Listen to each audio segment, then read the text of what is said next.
Welcome yet again. Today is Sunday, podcast number 92. Welcome back to the Just Gaming Podcast. We have a lot to discuss today. I feel like I say that every single week, and it's because it's true. There is quite a lot to discuss, more than I thought there would be. Today, we are recapping many things that happened over the last week, some to do with the controversy now surrounding Black Myth Wukong, my experiences playing Angels of the Zeramin in Warframe, as well as a great deal of many other things. I'm glad to have you all return. I'm glad for us to yet again be sharing yet another fantastic Sunday together, my friends. So kick your feet up, relax a little bit. Let's talk about some video games. That was actually relatively cleaner than I thought it would be. Yeah, not bad. That's good. Yeah, that wasn't bad at all. That's good. Yeah, that wasn't bad at all. I have nothing bad to say about that intro. All right. Oh, boy. Happy Father's Day. Happy Father's Day indeed. I got a hold of my father like right before this, and I was like, I sent him a text, and I was like, happy anniversary. He's like, what? And I'm like, birthday. And he's like, huh? I'm like, Father's Day. It's a day I'm supposed to text you. Yeah, no, I'm just messing with him because so like the weekend before it's either the weekend before or the weekend after my birthday is his anniversary. Ah, I got you. And he gets the two dates mixed up every single year. His poor wife. Every single year. Yeah, and his son. But we both get fucked on this one. Yeah. Like she gets forgotten, or one of us are gonna get it. You know what I mean? One of us are getting forgotten that year. It's pretty funny though. But yeah. Welcome back to the Just Gaming Podcast with me, your host Ian, and of course my lovely and beautiful Vanna White. I do look nice to this today. Mark. And yeah, we got a lot of different things to talk about today. Let me surprisingly, you would think after like that huge week of like game releases and all that stuff it'd be kind of dry, but there's still some stuff to talk about. Yeah, you know what? They basically always, there's always something happening. That's the beautiful part about making YouTube videos and streaming and stuff like that, because there's always going to be something to talk about, regardless of whether you're ready for it or not. It's coming. It's coming. So we will hello to everybody that is joining the stream, giving you guys a few extra minutes to be able to load on in before we really continue with all the good stuff. Retro, nice to see you. Tigra, Mr. Pizza, Ronan, Nicholas, Avid, Jax, of course, CHW, Nixie, Fugana. Switch over and look at where's my Twitch app at. Camster. So Mark. Yes. What did you turn on your screen? You have like a big old bright white face now. There you go. Wow, that's just rude. I know. For what? I say. What have you been playing, man? What have you been doing this week? Oh my god. What's your week been like? It was not a bad week. Talked about it. I gotta go into work tonight, but I'm actually fully rested. I slept. I took a pretty good healthy nap today. Oh, okay. Before this. No, I picked up Sifu because it was on sale for $19. Okay. I've been waiting on that game forever to kind of just drop down. Yeah. Surprisingly, it's I know it was reviewed well and well loved, but it's a really good game. Played a little bit of Warframe. Finished all of Ghost of Tsushima, even the online Legends mode, which shocked me. I thought it was just going to be like a PvP type deal. Yeah. And it's not. It's a whole different it's like a roguelite-esque deal. Like you have like 4 character types to pick from. It's actually surprising that it was that good. But yeah, that's what I did all week for the most part. So you signed up for the PlayStation account? Oh yeah. I mean, I already have one. It's like I totally get why people are upset with the whole Helldiver situation for sure, because it's like if they're just PC only players and they don't have a PlayStation account, I would also look at that and be like, why are you requiring something this stupid? Stop it. Stop doing this. If it's an optional login, that's a completely different story. You know what I mean? But when you're requiring people to do it for them to even be able to play a game that they've already owned, of course they're rightfully upset. But like, was I upset as a person over? No, because I already have a PlayStation and a PlayStation account. You know what I mean? So it's not like... Yeah, I mean, I get some of Sony's stance on it. Like they do want to curate their own online.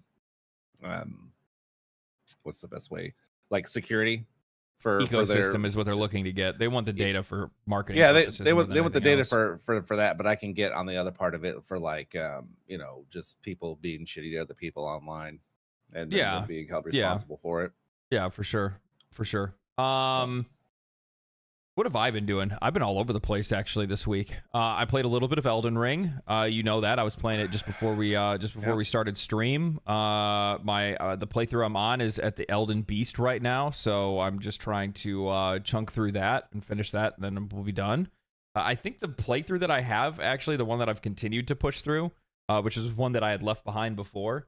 That one I'm almost positive has almost every single boss killed. There's a few things that I'm missing on that character, like things that I like side quest stuff that I didn't turn in, because there's Elden Ring's one of those weird games where like, oh, if you don't give this item to this person and instead give it to this person, so like there's some of those items and stuff that I'm missing, you know what I mean? Yeah. But yeah, I mean, for the most part, I'm about to tie a bow on that, and then that'll be good for the DLC. I know, by the way, don't click the new game plus button, because they give it to you right after you beat the final boss. You want to be careful of that. Otherwise, you have to play through the entire game again. Oh, wow. Okay, so I will be using my character that I've got my clear with then. Yeah. Okay, that's fair. Yeah, I mean, if you got your clear, and then as long as you didn't hit the like start new game plus thing, then you should be okay, because it gives you... Oh, shit, I did. Did you? Yeah, I'm trying to think. Yeah, I did. Yeah, because basically what happens is that like the whole final boss situation goes down. They play the final cutscene, and then a pop-up comes up, and it says, do you want to start new game plus, or do you want to just stay in this world? And then depending on what you pick, yeah. I think I have it. I don't know. I have to look see what kind of saves I've got. Yeah. I mean, the playthrough that I have just about every single boss beat, if I'm not mistaken. I think even this like most of the side bosses and stuff like that. I mean, like I even went into like the what's the underground Crimson Swamp or whatever it is. Mm-hmm. There's like that place, the Rot Swamp or whatever underground. The boss is there. Yeah, that blood dude. Yeah. Oh, Moog. Yeah. Yeah, I killed Moog, of course. Yeah, I killed Moog like relatively early into my playthrough, if I'm not mistaken. Did you go under the deal and open like that bookcase, move that bookcase out of the wall? I don't know. That's been so long, I don't remember. It's okay. Yeah. So yeah, I'm pretty well caught up in that. I've been playing Terraria on some like when I'm at like after dinner and stuff, and my like wind down hours. We've been doing Calamity mod. They've added a lot. Really, I probably need to check it out again. They've added a lot. It's been a hot minute. It's been like 2 years since we played Calamity. Has it been that long? Yeah. Yeah, it's been like 2 years since we played Calamity, and they've added a lot to it. It's unreal how much content they've added to that. Honestly, dude, Calamity, like Terraria's Calamity mod, like I realize that there's probably a lot of mods that are out there that people point to, and they're like, man, this is so transformative. It adds so much more content. Calamity mod is like unreal. I mean, we're talking something that adds like probably 3 or 4 times the amount of bosses or something like that. It's crazy. It's actually nutty. We were playing the other night, and it's a group session. We got like 2 or 3 other people. We have 2 other people in there right now. And we accidentally kept summoning the wrong boss, thinking that was the boss that we needed to fight, without realizing that boss that we were summoning was 19 bosses away from what we were supposed to be fighting. Oh man, dude. Oh man. It was a trip. So it's just like, oh, okay. So like even right now, I think like the next vanilla boss in our progression that we have to fight is Empress of Light, the fairy queen. And there's like, I don't even know, like 10 bosses or something like that between where we are now until then, which is crazy. Yeah, that is like that game. I love the fact how much the community has helped mod and shape that game to keeping it alive. Even though I mean, I know it's not dead to the developers at all, No. but like it's like some of the best modding in gaming are on that game. Like Oh, for sure. real. Yeah, for sure. I saw somebody. So like and they don't charge you. Yeah. Yeah. I mean, I bought Terraria for like $5 on sale or something like that. Like, you know, a few years ago. Looking at Talk you, about Bethesda. one of the best purchases that I've ever made. Dude, like, you know what's crazy is like I was like browsing Twitter, and the head developer Red for the for Terraria, was tweeting out, and he's like, you know, what's something that you wish was in Calamity but's not, or not, something that you wish it was in Terraria but's not. And you're seeing a bunch of people that are like commenting on it, and some of them are like, well, you know, it'd be great if there was a Terra Blade for all of the classes. You know, like the end game, you know, the end game sword that's like the combination of like all the swords basically through the entire progression of the game. So it's like this like end progression weapon, which sucks for all of the other classes because all the other classes don't have anything. It's just that melee weapon. But the funny thing is that like there's two sides to that. One side is that like most classes are using that by the end of the game anyway. Yeah, like Summoner does. Like as a summoner, like why would you use? Yeah, go ahead and use that, and then use your summons at the same time. You know what I mean? Like, why bother using a whip by that point in the game? And then the other thing is that it's like, well, why don't you just go play Calamity? Yeah, that's because true. In Calamity, every class does. Legit, every class does. Even the class that they made, because they made Rogue. Yeah. They put Rogue into the game. So yeah. It's, that's kind of weird. Like, it's a thicky. It's, don't get me wrong, Terraria's like a vanilla game is really good. It is huge. But like Calamity takes it to a whole nother level. It's a whole completely different game. It's like a whole new level. It's super dope. I need to, dude, like, hold on. There's a I wonder if I can find it. I'll show everybody in chat too. I'll bring it up really quick. What is it called? Calamity God Hunt, I think it's called, or something like that. Yeah, so I'll show you one of the bosses. So there's another mod that you can get, by the way, that's called Nameless. That's Wrath of the Gods. Is what it's called. Okay. Wrath of the Gods. And basically, I think this comes after everything that you've already done in Calamity, after you've completed all the bosses, and then you get to fight Wrath of the Gods, which is like, I think there's like 4 bosses that you can fight, and they're fucking crazy. So I'm gonna pull this up on stream really quick and show everybody. But you can see like they have like their own all their own like unique animations and items and stuff like that. I'll full screen it so everybody can see what it looks like. But it's crazy because like the animations for these specific bosses are almost something that like it looks like you're playing a completely different game. It's actually fucking wild. So like obviously, you know, as Calamity does Calamity things, you know, all these bosses have, look at that, you know, water, dude. Yeah, I know the water animation looks really cool too. Yeah. But they all these are gonna have like their own like unique soundtracks. I'm not gonna play it because I don't want to like ruin it for people. I think it's best, like especially with Calamity soundtracks, it's always best. It's always best to like hear those Calamity soundtracks for the first time.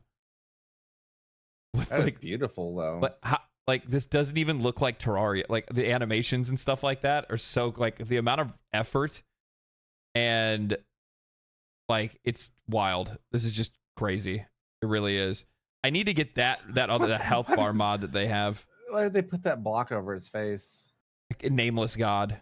Oh, okay. So you're not supposed to know, like, you know, yeah. But I mean, it's like the backgrounds, the lighting, like everything changes. It's just funny in like comparison when you see like how insane looking the boss is, and then like here's your little like pixel sprite. Yeah, your little pixel sprite. Yeah, it's like mage. Fully rendered out boss. Yeah, that's super dope. That looks so cool. Yeah. Yeah, it's really, really cool. It's really cool. I love Terraria, man. I can never get enough. I need to get that health bar mod. I don't have that on the one that on our current playthrough, and I miss having that because it's a great mod. Makes it like a lot easier to tell like what percentage boss is health is at before they die and whatnot. But yeah, nice. So I've been playing that. I've been playing Warframe, obviously. Yeah. I played Wayfinder this week. What'd you think of that? I was eyeballing it, but like you would like it. I don't know. Me and you both kind of have this. If it's mixed on Steam, it's probably not a great game, you know. But I'm not. So here's the thing. I guess that kind of depends on whether or not you need to always play great games.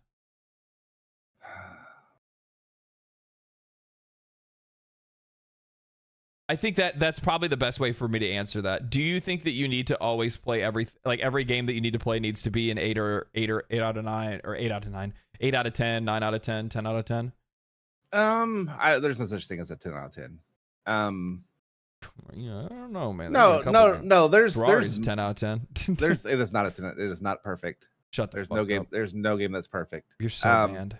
I'm just telling you.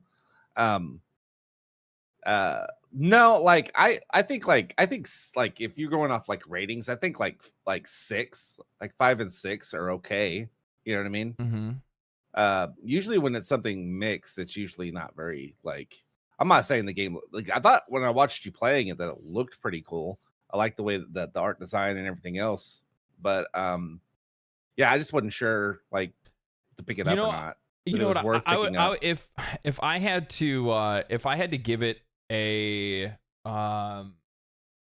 like I wouldn't necessarily give it a rating because I haven't played enough to it for me to rate it specifically.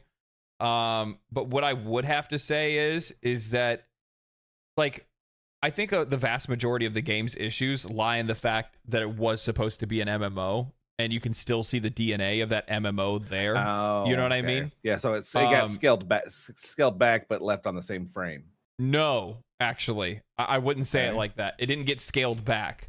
They basically, it was an MMO. It was a finished MMO. Obviously, it's maybe some rough edges that they still needed to iron out, but it was a finished MMO. And then what ended up happening to it is that the publisher backed out, and the publisher was the one that was going to be running the servers. Oh, okay. Running the online, basically, helping them with the microtransaction, monetization, all that kind of stuff. It looks pretty cool. Right. So basically what they did is that they said, screw it. We're just going to give it a single price and no microtransactions at all. And you just play it and that's it.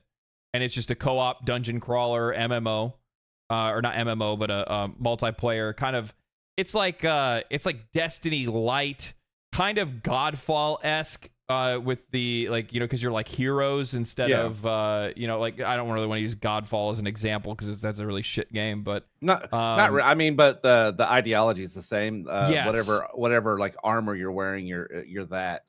Exactly. So Warframe-esque in that sense as well. Okay. Then right, like you play as that hero, you have that hero's skills. You get equipment, you have different weapons. All the cool thing is that all of the heroes can use all of the weapons. So even if you're playing as like a melee fighter, you can still use a shotgun. Okay. But you wouldn't have access to your melee if that's the case if you use the shotgun. Yeah. The one thing that I would say that I like what I recommended to people, like if you watch the gameplay for it and you think it's a game for you, then you're probably gonna fucking like it. Like it's not a bad game.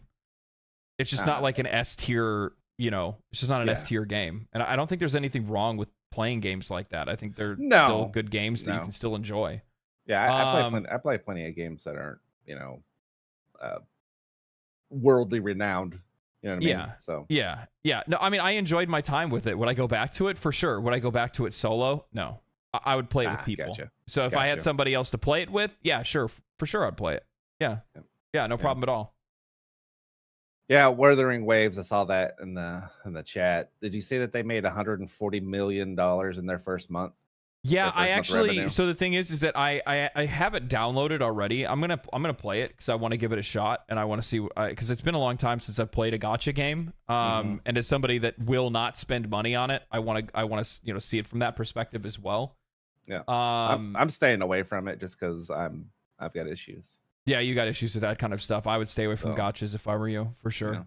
Yeah, for sure. But with that said, just to finish my thoughts on Wayfinder, it's a game you would like for sure. Just because there's the min-maxing, build crafting kind of stuff, but it's on the more like vanilla end where it's not super in depth. Yeah, you know what I mean. It's relatively user friendly. Yeah, it's user friendly. Yeah. I think that's a good way to say it. Accessible. That's probably the better way to say it. It's accessible. However, there's a lot of like nuance to the character skills and stuff, which I really like.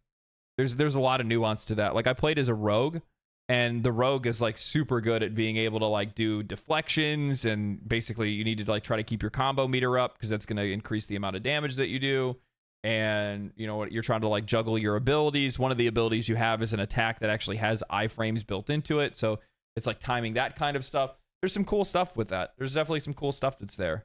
My only problem is with games like that, and it's also my problem with like gacha games as well, is that, you know, when you're playing these like heroes, you're limited by the abilities that they get, and the characters themselves don't grow anywhere outside of the build that you give them. Like they don't grow outside of the equipment they have.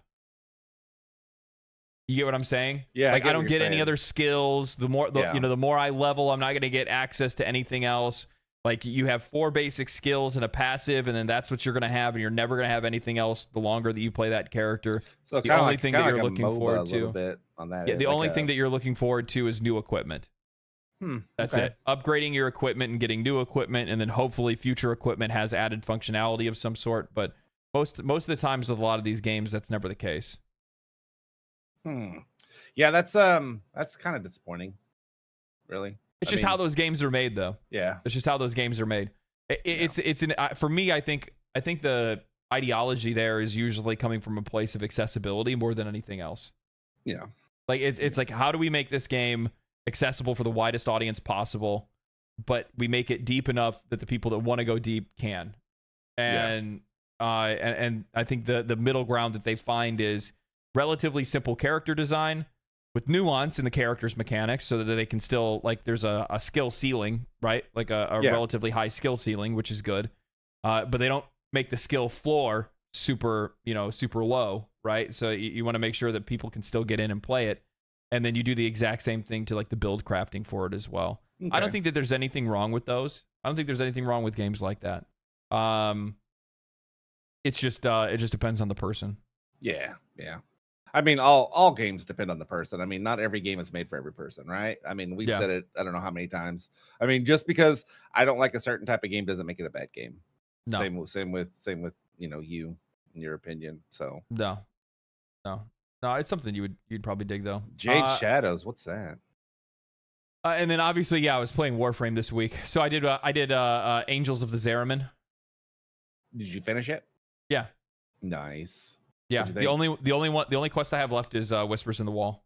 I think the Zariman, like the way it looked, the environments and the places that you went inside is probably it's just top tier. It is. It looks so good. It was so fun. Yeah, cool. The fighting finally hit that part, like, because for the most part I'm a solo player, and it finally hit that part to where, like, fuck, I'm actually having to try here. Like, I'm actually trying to have to try. So yeah, it's pretty good.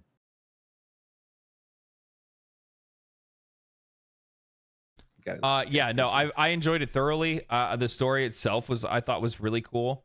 I enjoyed that.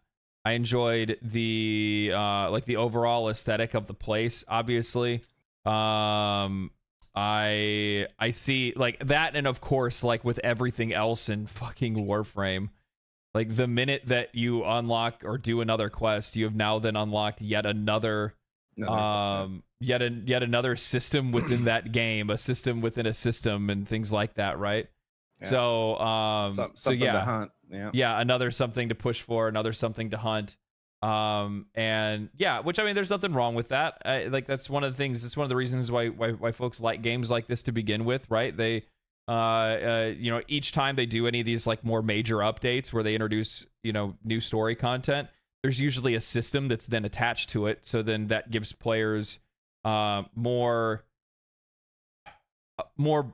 length in content, if that makes any sense. Because like if you're just going to release something that's just narrative, like, well, you don't want to do just that, right? Because there's no replayability there. There has to be some unique stuff. Yeah, there has to be something to keep you staying and playing. You know, like after you beat the story, what else is there to do? And they add a lot of stuff. Yeah, I think Whispers is the last one, right? Whispers in the Wall will be my last one, and then they have Jade Shadows, which is coming out. Whispers is super cool. You're gonna enjoy it. Yeah. I'm looking forward to it. I think it's going to be a lot of fun. I'm just ready for you to get the Still Pass so we can start jamming, dude. Yeah, from what I understand, obviously this will be the last one, and then once I've done that, then I'll have access to Steel Path. Yep. No. So, unless for some odd reason Jade Shadows stops me from, then I have to do Jade Shadows to be able to get Steel Path. Because I think what it is that you have to unlock all of the nodes and then play all of the nodes, and then you can get Steel Path. Then after that, I'm curious. Does it pull you back? Like if you already have Steel Path, does it pull you like no? You can't play? No, it wouldn't do that. No, okay. I think it just continues to dangle the carrot for, like, you know, depending on the content that gets put in. Which, to be honest with you, I don't think is like that big of a deal, because the thing is that like the most of the content that I'm getting exposed to is stuff that's necessary for me to be able to get ready to do Steel Path in the first place. Yeah, 100%. 100%. Yeah. You know what I mean? Like a lot of this stuff is there for me to like, I need that stuff for Steel Path as well. So, and I imagine there's probably another way, like once so like I've gotten the Archon hunt now, right? Because I got that from New War. So I've done a couple Archon hunts. I got a couple shards. Okay. What'd you do? What'd you do? You know what those are? Yeah. Okay. Did you already make your helmet segment for the shards? I did. Good for you.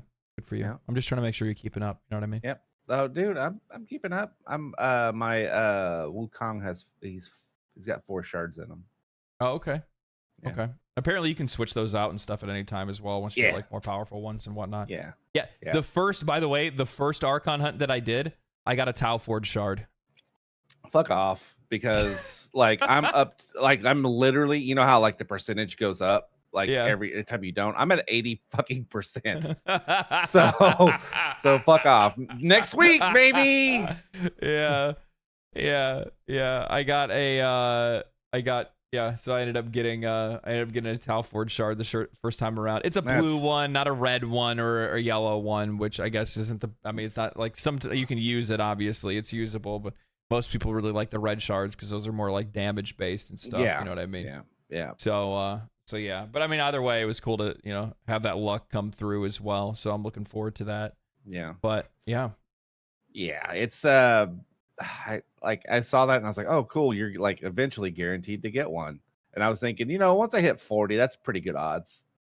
Oh, I'm at 60%. Yeah, that's pretty good odds. I mean, that's more than half, right? I'm above the 50-50. Yeah. Nope, I'm above the 50-50 now. Yeah, you're well above the 50-50. Yeah. So maybe next week. I'll keep you posted. Yeah. So I've been having a good time with it, obviously. It's crazy to see. It's kind of sad. It's kind of sad when it's over, to be honest with you. Like, like once I stopped getting like new quests to do, and not that I've gotten bored with the game, it's just like, oh, boo. Now it's just like when we played Final Fantasy 14 and we got caught up to the to the point. You're just like, oh, now I have to be like everybody else and wait for new content. Yeah, this you know what I mean? bullshit. Like, this is some bullshit. I want to go back to being an outsider, man. I don't want to be inside this anymore. I don't want to be inside. Leave me out. Yeah. I will say I totally feel that. It's making me kind of look forward to playing Final Fantasy 14 since I'm behind. Yeah, I'm probably way more behind than you. No, I think I did the last. No, they probably did. They probably did some sort of update to where you came back at one point and did some MSQ stuff during one of the patches back when I was still playing. Yeah, but I don't know if you caught up all the way with all of them or not. Yeah, I don't know. Yeah. I'm debating on whether to go back into it. I mean, I know it's a new story, but I'm just debating on like time-wise what can I like when we first started, it was easy because both of us were like laid off at the same time. So it was like, oh, I've got nothing but time to do this. Like, how much time to devote to it? So yeah, I'm debating on whether or not to go back into it for the new 10-year story. Well, I mean, like if you're just doing it for the narrative and the dungeons and shit like that. Yeah, that's all I play for. I wouldn't worry about it, man. I mean, like I just go in and play it. It's not going to take you all that long to begin with. Yeah, I don't. I mean, it's going to take you the same amount of time that any other like AAA game is going to take. 50 to 60, maybe 80 hours at most. Yeah. You know what I mean? It's not like it's not going to take you 300 hours to get through to get to like max level and and complete like the first main story arc of an expansion. Yeah. It's not going to be anything like that. It shouldn't be, at least. It shouldn't. No. Shouldn't be. Plus, on top of that, I think the cool thing with Final Fantasy is like the further and further we've gone with with their expansions, like the more like voice acted cutscenes they have in them as well now. Yeah. So like it's getting more and more engaging and more easier to engage with, I think. But it's like it was super fun to sit there and pretend that your character's just brain dead and just make up the words that their mouth was mimicking. It was just fun.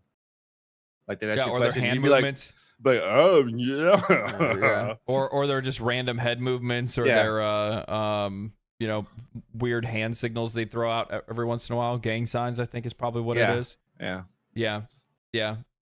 I saw somebody in chat say you can always replay the story. That's not what the point is. It's not the. It's the. No, it's not new. It's the new. So here's the thing. That was me, not you guys, by the way. It's my battery dying, apparently. So here's the deal. I have a theory, and I think this is probably true for the vast majority of MMO players specifically. And that is, the journey is always better than the end. It is.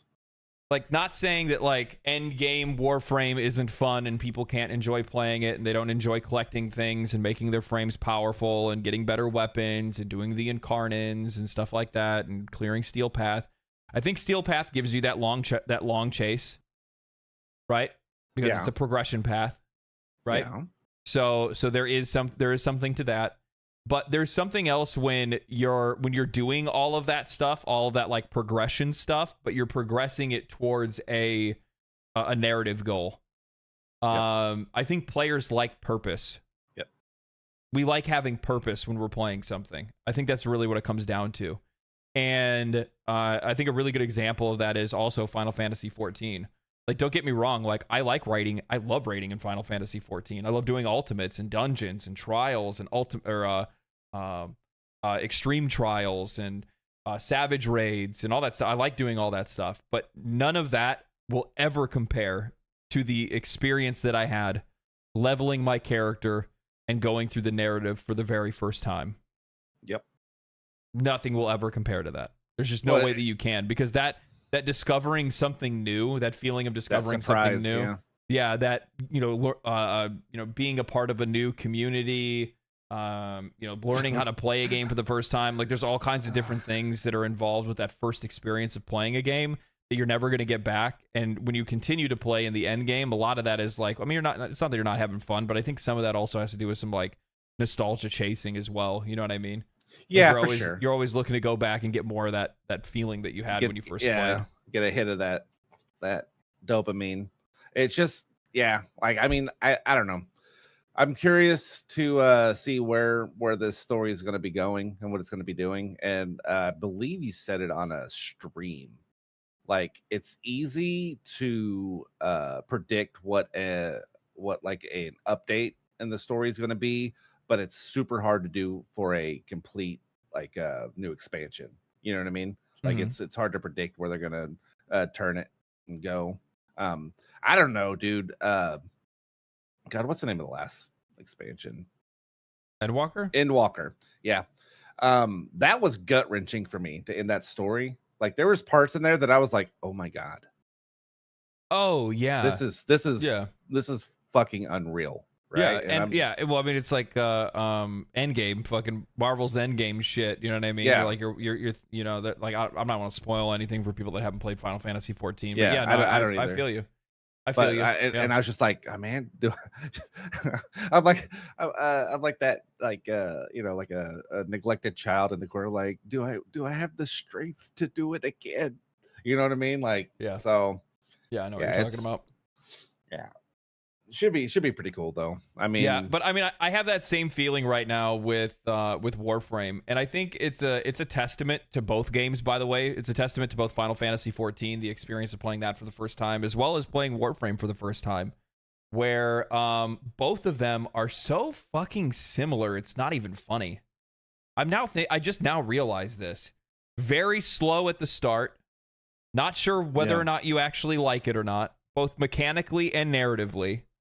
And then as you continue to play, the games open up, you become more and more invested until you're just lost in it. And then it's just one of the best experiences you'll ever have playing a game. I think that they mirror each other very, very similarly, honestly. Yeah. And actually, even in their design, they even kind of mirror each other really well. Because, Final Fantasy XIV, when it first released without a real identity. And they had to scrap the game entirely and basically restart. And, well, not restart, but they had to redesign the game from the ground up. And in a lot of cases, that's kind of the same story for Warframe. Yeah, it is. Like, it's not that Warframe failed out of the gate. It was a game that was, kind of born and supported by a community, and then they just evolved the game over time. But, if we're just comparing the two games from where they started to where they are now, they're two completely different games than what they used to be. Yeah, I mean, if you just like you said, if you look at the beginning of A Realm Reborn, it's kind of, I wouldn't say brutal, but it's a pretty rough start. It's a pretty rough start. I mean, it takes a long time to start getting abilities. You have to get used to the cooldown system, which it feels at the time when you first start like super slow. It feels like super slow, and then once where it compares to Warframe is as Warframe went and started adding in its story beats, Final Fantasy does the same thing, and it just gets better and better. Like the hype just keeps building up and up and up and up and up, and it just keeps going. They did a really good job with that on the story part of it. But yeah, it's that's a fair comparison. Yeah. Yeah. I mean, especially even if you're looking at something as something as small as especially if you're looking at like the engagement of the two games communities is very similar. Yeah, yeah. Like it is. the is it Fevrant? Fevrant? Is that Frevrant? Yeah. Frevrant.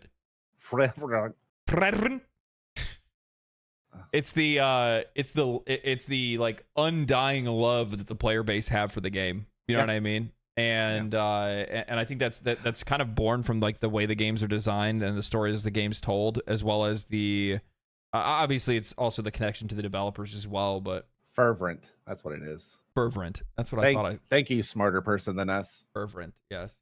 I want to say Fevrant. It's a cool fantasy name though. What is your name? My name is Fevrant. Fevrant Tabernacle. No, like. I don't know. I kind of disagree with you on that. I think Warframe's community is much more they love the game, but they're not like straight up Andes as much as Final Fantasy is. Like you can't toxic positivity. Yeah, like you can actually say what you dislike about Warframe and they'll be like, yeah, that kind of sucks. I mean, you know what the thing is that I think depending on the people that you're talking to, it kind of goes back and forth, to be honest with you, because I'm not going to say that I don't get some pushback from the Warframe community on some of the things that I've said. Yeah, you do, but like the amount of people is different. That's what I'm saying. It's like every single time somebody posts on my 20-hour Warframe video, right? The first video that I did over a month ago, every time somebody posts a comment on that video saying, bro's complaining about difficulty and hasn't even got to Steel Path yet. Every single time I see one of those comments, I post them in the Warframe Discord that we have and the Discord channel, just because I want people to know that these fucking idiots exist. So I'm like sitting there and I'm like, I guarantee people like that like think that they sound smart when they're saying that, like hasn't even got to Steel Path, and it's just like, do you have any fucking idea how far Steel Path is from where, like, from hour zero. Yeah. Like with all of the content that the game has, all the story quests that you have, because literally to get to Steel Path, you have to complete all narrative quests and do all of the nodes in the entire game. Yeah. Now, mind you, yes, am I going slower than most players are? For sure. However, at the exact same time, keep in mind that my pace is actually making sure that I can even go into Steel Path at all. Yep. If you were somebody that literally just bulldozed through the story, let's look at this from a fucking top-down perspective. Let's say you're speedrunning Warframe. You get through the quest. Eventually, you're going to end up getting to War Within and New War, right? Yep. If your Railjack isn't ready, and your necromech isn't ready, you're fucking smoked. Yep. If you haven't gone out and hunted eidolons, or you haven't gone out and brought up your rep with the quills, chances are you're not going to have another amp. If you don't have a different amp, you're going to have a really tough time in some of those quests later on as well. So there's roadblocks that are in place that if these players aren't going and engaging with the rest of the content that the game has regularly while still completing the story quests, then chances are they're going to hit a hard wall and they're not going to be able to overcome it, at least not without spending money. Yeah. You know what I mean? Yeah. You used the moat amp though? No, I didn't. I used on Ballas? No, I didn't. I used the 111. I used moat app on accident yesterday, I think, when we were doing like eidolon hunts or something, if I'm not mistaken.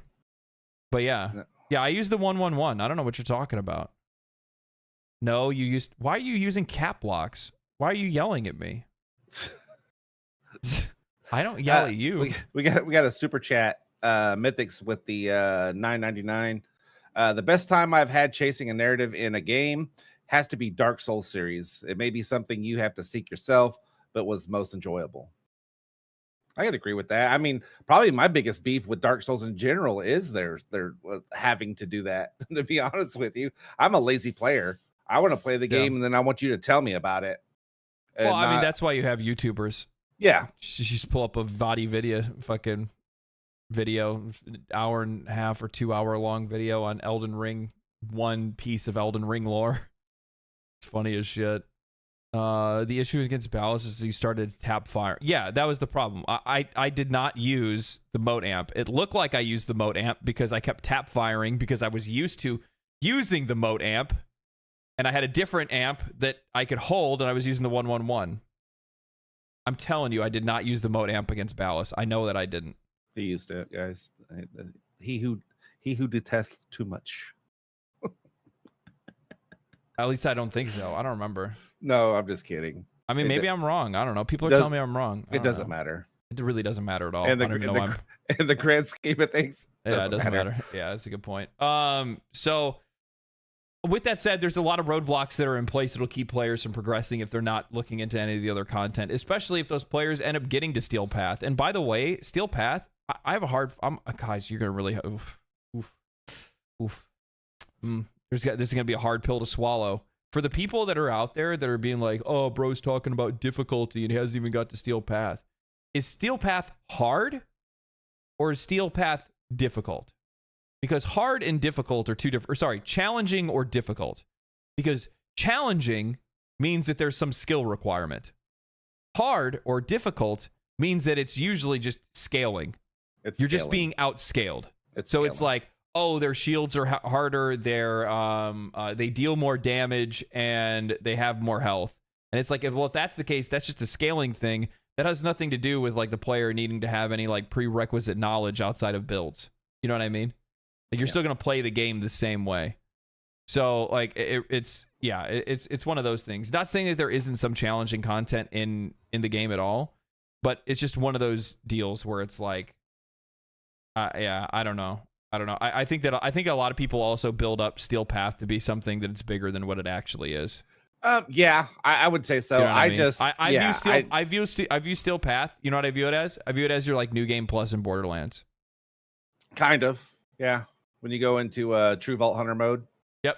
Yeah. Yep. When you go into TVM and it's like, it's all like, you know, everything's just scaled up. Yep. So you need to mod drops are better. Yeah, everything's scaled up, so then now like you have a better chance at getting like higher end loot, but also at the exact same time you have to be a little bit more mindful of your builds and try to build something that really actually works because the enemies, are thicker and they hit harder. Yeah, so something sustainable. Yeah. So like with the group, I think I got through the first 5 or 6 missions. Yeah. Actually, I'm stuck. I'm stuck on it. Like I said, I'm a solo player. And I'm stuck on one of those defense, not the capture point ones. Like, there's just not enough me to go around. Okay, so like you need to stop playing solo if you're going to do multiplayer missions. Well, I get it. I just didn't. You know what I mean? I said I'll have to go over to. Are you talking about like disruptions, the ones where you have like 3 or 4 towers you need to defend? Yeah, A, B, C, and D. Not that you can't do it, but it's kind of on still path. On still path. Yeah. Not happening. Yeah. It just takes too long to melt shit, and they'll just take it over. Yeah. So. Yeah, I got you. Yeah. I got you.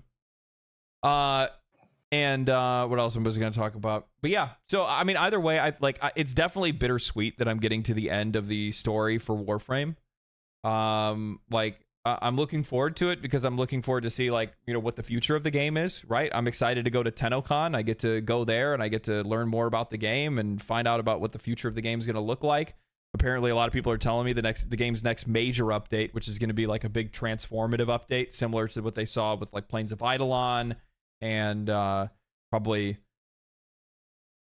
New War and stuff like that. Like something that really added a lot of girth.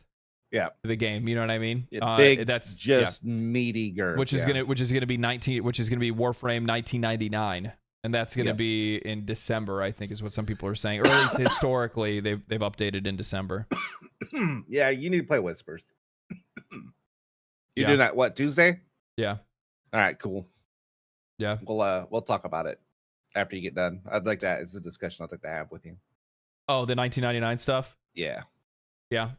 Is it, without obviously spoiling anything, is it like no. Just like, oh, shit? Yeah, okay. Nope. We'll just leave it at that. Just do it. I can't even get hints, guys. Which is so weird is like, with all of Warframe, and me and Ian talk a bit, you know what I mean? I never, not once, I would just tell him, because I was ahead of him in the story because the way that he's taking the game in, I would literally just go, yeah, you're gonna like this part. You're gonna enjoy this mission. That's all I would say. And if he asks the questions, I would just be like, yeah, just play it. Yeah, well, I mean, I don't ask for like I would never ask for actual spoilers, that. But yeah, I keep it just like, yeah, you'll like it. Yeah. No, I'm looking forward to it. Definitely bittersweet because it's been a fun journey. I wish it was kind of longer, to be honest. And when you brought up the Zariman, I wish I waited another year. I was thinking I was thinking Whispers environments are dope. They're super fucking dope. So Whispers environments are dope. Yeah, that's the one I thought we were talking about. Yeah, no, I'm talking about the Zariman. The Zariman's the one that like it bursts through fucking the void, and then there's like the survivors of the Zariman that are there. Yep, and you gotta fucking knock the dudes out of their fucking deal. Yeah. No. This next part is fucking sick, dude. It's fucking sick. Okay, so. I'm looking forward to it. With that said though, it's not that I don't like any of the Zariman stuff. The Zariman shit is fucking awesome, dude. Are you kidding me? Like, no, it was awesome. Well, I just like the fact that it's so it's a lot of the Duviri quests, like the Duviri, like when you do like the circuit, you know what I mean, where it's like collect the orbs and fill the things and stuff like that. And there's a couple of the other ones that are there, so I think that's kind of cool. It switches things up a little bit. The best, also on top of that, you have Omnia rifts, where we can just crack all of the relics. We don't need to pick one. Yeah, not just one. Yeah, you don't need to do. Yeah, you don't need to do Lith. You don't need to do Meso or Neo or Axie. No, you can just pick whatever one you want to crack, and there you go. You guys go do that. And I really appreciate it too because it's like a cross farm, right? Because if I'm cracking relics in an Omnia on the Zariman, then I'm also earning things that I need for Zariman rep, which is a really big deal. So that's really good. Did you get the Incarnon weapon from the Zariman? No, I got to go back and finish it. So there's a weapon that everybody had me get called the Latum. Mm-hmm. And have you used an Incarnon yet? No, I haven't. Okay, so it's actually really cool. So it's a weapon that has an evolution, like a transmutation, okay? But the transmutation has a like prerequisite. So as an example, there's the gun that I bought. You can buy it for rep at on the Zeraman, right? Mm-hmm. So you push your rep with the Zeraman folk. You can go talk to the firearms guy. Sells you the Latum. You build it, and then you'll notice that when you go to equip it, it has a thing that says it has like a wheel on the side that shows different levels, and those levels have a challenge. So like the first one was I just needed to get 100 kills with that gun, and then I would unlock its Incarnon, right? Mm-hmm. And then once I did that, then I chose the first Incarnon. Your first evolution is what it's called. And what it says is that after getting, I think it's like 100 headshots, and this is a permanent challenge. This is just how that weapon's going to work from then on. After 100 headshots, that's not headshot kills. It's just how many times you've hit something in its head. After 100 headshots, you can hit the alternate fire weapon, or hit the alternate fire, and the weapon will then evolve into something else, and then you'll use that until it runs out of energy. And then it goes back to its original form. And those Incarnon weapons, from what I've heard from a lot of people, are very, very strong. Some of the strongest weapons in the game, if not the strongest weapons in the game. So, yeah, I'm happy. Not all of the Incarnons, I'm sure, but I know that quite a few of them are pretty fucking nasty, pretty juicy. Yeah.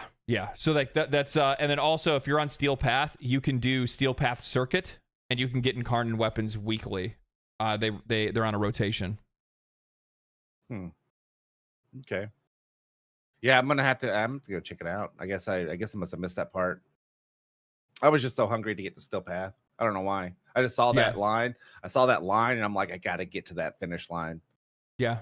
So if you do the Duviri Circuit on Steel Path, you can pick up an Incarnon weapon this week if you'd like. It's too bad that you didn't do it this week, apparently, because I had a bunch of people that were yelling at me that I needed to finish the story this week because I need to do Steel Path so that I could go get Dual Toxis and one of the other Incarnon. But I'm like, they're like, well, it's not going to show up for 6 weeks, and I'm like, oh, I'm not going to rush myself for a fucking weapon. It'll be there. It'll be there in 6 weeks when I get there. I'm not gonna rush my enjoyment of playing the game for a fucking meta. Like, hey man, you should really ignore your enjoyment right now, because if you don't, then you're not gonna be in the meta. It's like, come on, man. I could care less about the. Oh no, I like meta weapons. I'm not gonna say that I don't. I like having super strong stuff. Of course, everybody likes being super strong. Everybody likes being strong. I like being super carried is what I like. Well, I'm just saying. I'm just being honest. You and me both. You know what it is? It's the break. You know, I've been really enjoying the break. Usually it's me carrying you through games. Now I have chat carry me through games. It's great. It's I'm like, nice. Oh man, no wonder Mark's been liking this. Dude, it's fucking great. Dude, I'm a passenger princess and I love it. I got my feet up on the desk, just drinking out of my Yeti. Yeah. Are we there yet, Ian? Oh, okay. Cool. Yeah. But I am I'm looking forward to some stuff. So you have even more stoked for next week and doing Whispers in the Wall. I'll be doing that on like Tuesday, I think. Probably Tuesday, yeah. Because tomorrow I'll be like writing, recording, and stuff like that. I got a Warframe video I'm gonna do next week. I've also got another video that I'm working on too, which actually part of the video that I'm gonna be working on for next week, or one of the videos I'm gonna be working on for next week, actually segues us into one of the bigger talking points that I wanted to talk about today, which is this whole shit that's going on with Black Myth Wukong. Yeah. Exhausting, isn't it? Yeah. I don't it had this, I think it'd be like the community itself doesn't really give a shit. The gaming community you're talking about, the gaming the community preface tell the people what the story is going on right now. I don't know. Give the background. I don't know all the tidbits and the specifics, but IGN put out an article, and I believe it was a translation, correct? Yeah, it was from another interview. Basically, there's all kinds of shenanigans going on at Game Science with like their how they're sexist and misogynist, every kind of ist you could think of, they're doing it.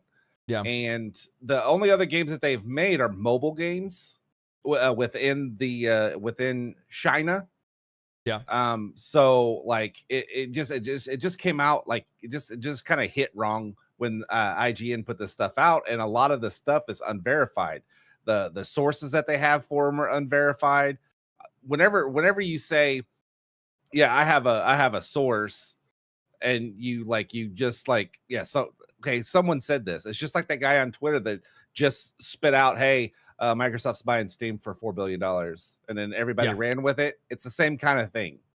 Yeah. So I think it's kind of crazy. Weird. I think it's crazy how like internet culture has evolved to the point where somebody can just say something and then a lot of people are going to run with it as an absolute truth or treat it like one. Yeah. You know what I mean? Everybody wants to be first on the news. So okay. So I'll give a better synopsis. Basically, there was a tweet, but it's not a tweet. It's on a Eastern platform that's like similar to Twitter, and it was the director for Game Science, the one that's working on Black Myth Wukong, that talked about how the company had, they're not very happy about the fact that the game has been being covered with like hit pieces in the West, and they also then talk about how they denied offers from like diversity and inclusivity agencies that wanted to become involved with Black Myth Wukong to make sure that it was localized properly for global audiences. And there's a few different things for this, right? So like one of the things is that like I will definitely comment on what you said about like unverified. The unverified thing is a bit of an issue, right? Like, don't get me wrong, the original social media post did come from the director, so he's the one that's making the claim. However, there's a bunch of other claims that have been then attached to this that, I need something more for me to, like, want to talk about that specifically. Because, like, as an example, there was, like, the $7 million number that's being thrown around. I don't know where that came from. Nope. I'm not seeing where it came from. The only place that I saw that come from is one person's Twitter account, and that's it. And then everybody else has been running with that. The same thing goes for Sweet Baby Incorporated's involvement with this specific case. I haven't seen anything that's pointed to them specifically being the company that was asking them for work. However, they've been attached to it, and then now all of a sudden you're seeing headlines that are running saying Sweet Baby Incorporated extorts Game Science for $7 million, and it's like, how the fuck did we get that far? Like, you know what it probably was? It was probably just like, hey, we'll come in and do what we do for your game for $7 million. That's what the contract cost would be. That's probably what it was. Well, like, here's the thing, and the worst part is that, like, I don't know if maybe it was them. Maybe they did ask for that money, but like I need some like fucking verifiable proof, and that's been one of the things I've had a hard time really tracking down and finding right now. But the problem is that like this is just how polarized these kind of discussions have become, is that asking for that kind of proof shows that you might be a part of the opposition. You're one of them. Exactly. Yeah. And it's just like, no, that's not the case. It's here's the thing. At the exact same time, I totally see where all these other folks are coming from, because you can easily look at this and say, well, I mean, it's easy to assume that these companies would be trying to push them, because the thing is that those folks from Sweet Baby Incorporated were at GDC, and they straight up went on stage and said, if these companies don't want to do what we want, then we can just show them what it looks like when they don't give us what we want. That doesn't sound threatening at all. No, what are you talking about? What are you talking about? That's not veiled threat. Yeah, no. So like they had veiled threats that they issued on stage at GDC, and they kept pushing that kind of stuff. So of course people are going to draw you're seeing plots on a graph, and people are drawing the lines themselves. And the problem is that when we have like really shitty journalism like we do today, like the waters get muddied so fucking quickly, man. Like, especially like just looking at and here's the other thing too. Fuck, holy shit. It's such a loaded topic. Is that So IGN puts out an article talking about how it's really concerning that the comments from the director of the studio and the company apparently has a long history of sexism and all these other things and stuff like that, right? And yeah, like, okay, and your verifiable proof is mistranslated articles and tweets and interviews. Yeah. And then they run with that, and then if you go and you read their actual article that IGN wrote, the vast majority of it is veiled behind obscurity. Like, they are veiled behind obscurity. They obscure everything by trying to say things like alleged. Yeah. But then they follow that with, it's really disappointing. I was looking forward to this game, but these alleged things make me not like the game anymore, and nobody else should. And it's just like guilty before proven innocent. Like, what the fuck is going on here? And then they run with that narrative, put out the headline, and then think that everything's okay.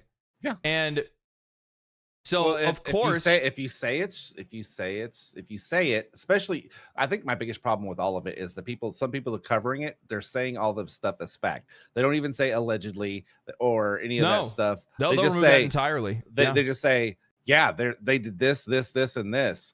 And then so like people start to believe, well, I guess it's true because this person said it. So yeah, it's one of those things. Rockman in Discord, Rockman in Twitch chat just said, "I'm all for diversity, but damn, they're getting attacked by the inclusivity mafia." Yeah. The thing is that like a lot of this discourse on both sides, I always have to qualify with that, lose everybody in the fucking middle. Yep. Because what ends up happening is that you have people that are on let's say the more progressive folks that are trying to push for like diversity, inclusivity, and all that kind of stuff, equality and all those kind of things. Those three things, there's not a lot of people in the world that don't fucking want that.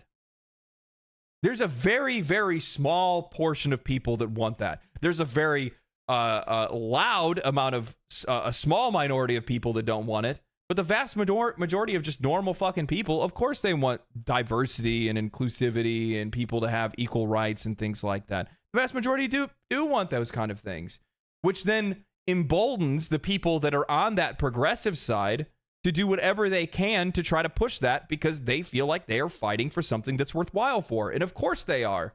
However, they're also fighting for something that they're shadow boxing. They're fighting ghosts. They're fighting that large voice of a minority of people on the other side. And then the thing is, those two sides become even more polarized and reach further and further away from one another. Yeah. And the people in the middle are the ones that are getting lost. Because the same thing can be said where, when those folks that are on the more conservative side, I guess we'll say, or the people that are against, diversity, inclusivity, and all that kind of stuff, those folks, of course, they're going to start drawing lines and seeing the influence of these people in media and what they're doing, especially when you're looking at articles like IGN. Of course you would. Of course you would. And the problem with that is that you see this like thing where the director is talking about how like being extorted by these companies, but he never said anything about extorted in his tweet that he put out. He talked about how they had been asked multiple times by different agencies and they turned them down. And then the line is drawn that, oh, well, they must have gone to the media and have media connections and then told those media people that they need to represent the game in a bad light because they're not following in line with the ideology. Right? Yeah. And the thing, but at the same time, those people on the far end of this stuff that are against this kind of thing, they don't want their theories or the things that they're seeing to be called conspiracies. But that's exactly what that is. That's a conspiracy. You're saying that they're conspiring. So and that's why you're losing people in the middle because they're thinking, oh wait, hold on, you're trying to talk about some fucking conspiracy theory shit, which that is a conspiracy theory because we don't have any verifiable proof. We don't have anything. We don't have a fucking court document or anything showing that Sweet Baby Incorporated or any of these DEI companies are literally paying or in cahoots with media companies trying to bulldoze the numbers of these companies and the sales figures and the ratings and all this other stuff on behalf of that company for money or anything like that. You know what I mean? Yeah, like I just think it's kind of weird that just in general, and Gio, I get what you're saying, how we got into DEI, but it's like Wukong in itself is like like huge Chinese folklore. Like it's been in folklore for a long time. Where's the need for the diversity? There isn't any. There isn't. It does. There's like no none need. of it. Like none of it makes sense to me. Yeah, because they're literally telling the story, right? So like it just I just don't get it. Like I mean I don't know.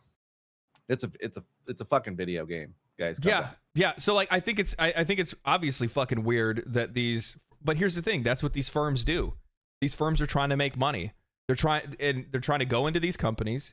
They're trying to go to their door, knock on their door, ask them for money, and say, hey, we're going to help you, localize this game for a global audience, make this game inclusive, and, and that's going to boost your sales, which is all fucking bullshit, because most of the time when you're involving a third party, that third party, all they're going to do is, it's a too many cooks in the kitchen situation. When you're bringing in a third party that is not part of the original vision of whatever that game is supposed to be, of its narrative, of its gameplay, or whatever it is, there is a higher chance that they are going to fuck it up rather than help. I don't know. I don't, yes, like right. It 100%. They're gonna stick way too many. It's like you ever see that meme where the dude's riding a bicycle and he sticks a stick in his front tire? It's one of those. It's like it literally is just that. But yeah, like.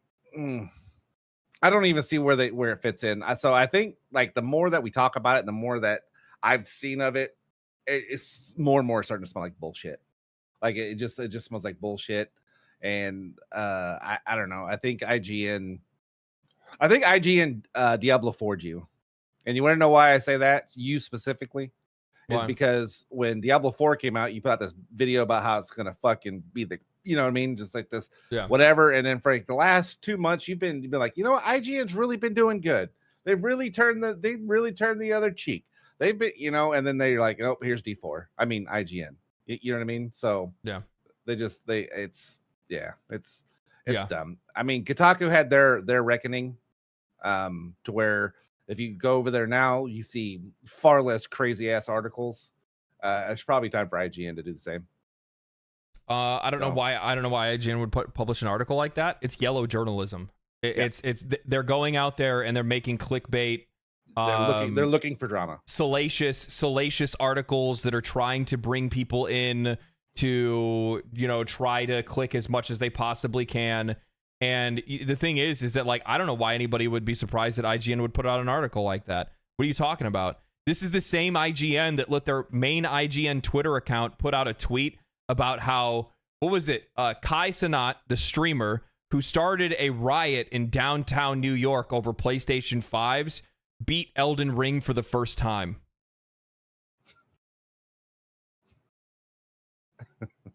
Who fucking greenlit that? Like, they're so transparent. It's not even funny. It's like, holy shit, man. Like, I mean, could you try to bait any harder? And then, of course, they take the tweet down and then they, apologize for it later. It's just so weird, man. The things they do are just so weird. Yeah, so, like what these companies want to talk about after the clicks. Right. Yeah. Right. Like you can say whatever you want while everyone's clicking it up and you're getting all the ad revenue, and then you go, you know what, I'm sorry, and then you get clicks on the sorries. Which is crazy, because the thing is that, you look at some of these companies, and what kind of blows my mind, especially with like how they handle their media. Like, here's the thing. I'll tell you guys this. I don't think that because like one of the narratives that's going on right now is that IGN and all these different game like publishing companies, just game publishing companies, these journalists. These journalists are like in cahoots with these agencies that are pushing like diversity, inclusivity, and all that stuff, right? That, like, they're a tag team. I don't think that they have anything to do with one another. I think they're just two separate symptoms of a similar problem more than anything else. You know what I mean? I think that's I think that's what it is more than anything else. And the reason why I say that is because like this kind of shit's been pumped out about every fucking game that's out right now. It has nothing to do with anything else. I showed it off the other day. 2 different articles, by the way. 2 different articles, two different websites. PC Gamer, which I have far more respect for PC Gamer than I do any other journalistic website right now. I would agree with that. PC Gamer put out an article talking about how Dragon Age Veilguards. I'll show it up on screen just so people can see this. But they put out an article that was titled Dragon Age the Veilguards gameplay revealed an emphasis of how terminally out of touch EA and BioWare have become. BioWare's latest RPG seems to be simultaneously ignoring its roots and stuck in the past. And then at the exact same time, Forbes put out an article talking about how they're putting an end to tactical combat once and for all, and then they gush about the game in here, and then they, for some odd reason, completely completely unantaginated. That's not even a word. I don't even know. Nobody's challenging them. Nobody's even brought any of this up or anything like that. Unprovoked. And they go in, unprovoked. Thank you. Yeah. Unprovoked. They completely unprovoked. You had me there for a second. Yeah. Completely unprovoked. Forbes puts out an article talking about how it's obvious that because you can be a he, him, they, them, she, her, and date everybody you want in the new Dragon Age game, that this is going to be a big controversial point. Do you know you could do that in all of them? Yeah. Yeah. Yeah, so it's like you can date whoever. It's just like Baldur's Gate. Everyone's ambiguously sexual. You know what's really, I brought this up on stream the other day. You know what's crazy? Baldur's Gate 3 didn't need to talk about that.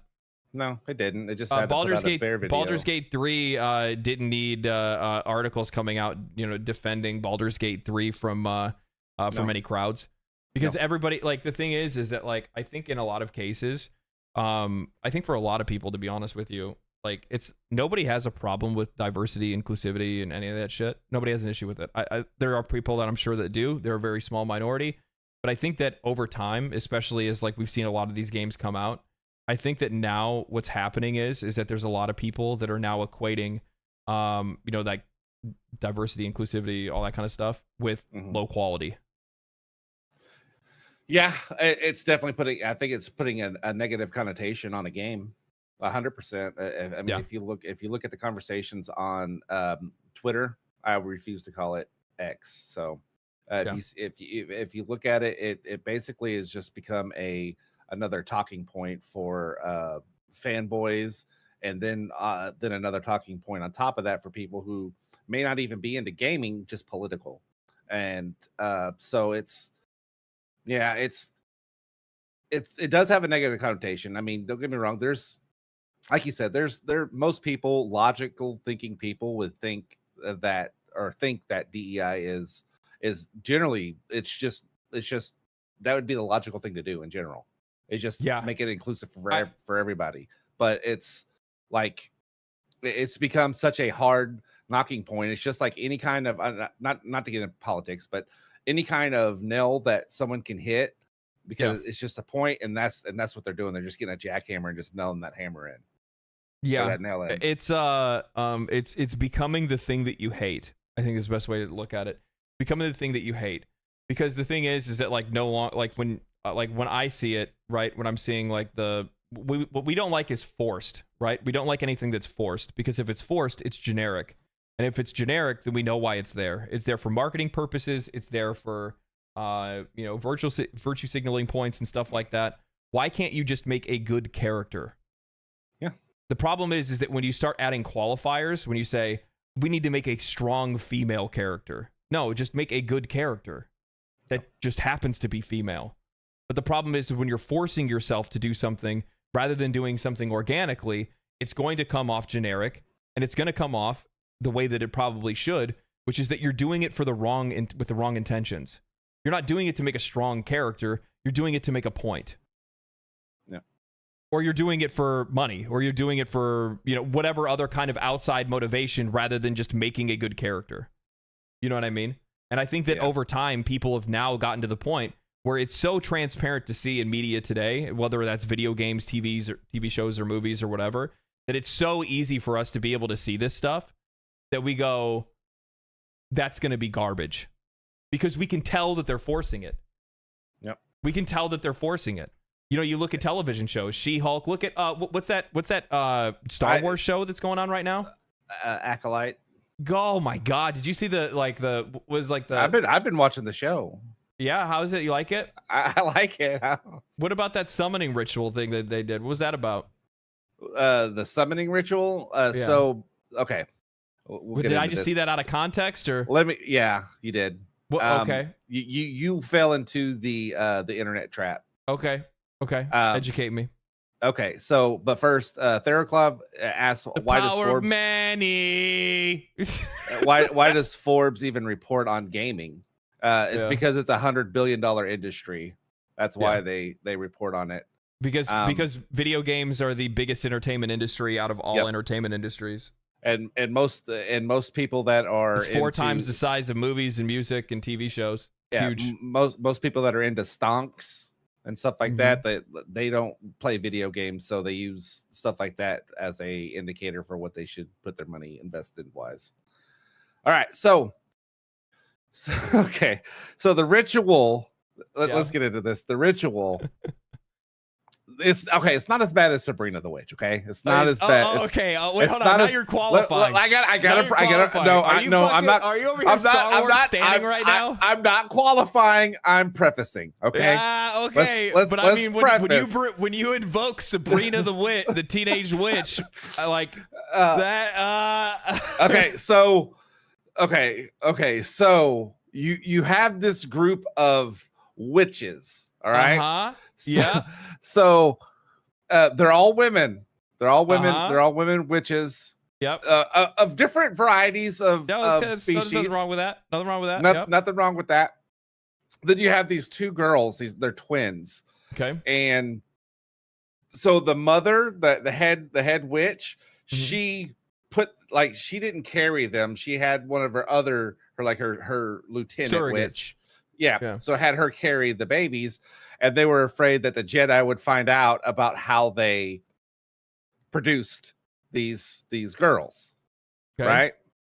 So the ceremony that they have, the all like where the one is many. Mm-hmm.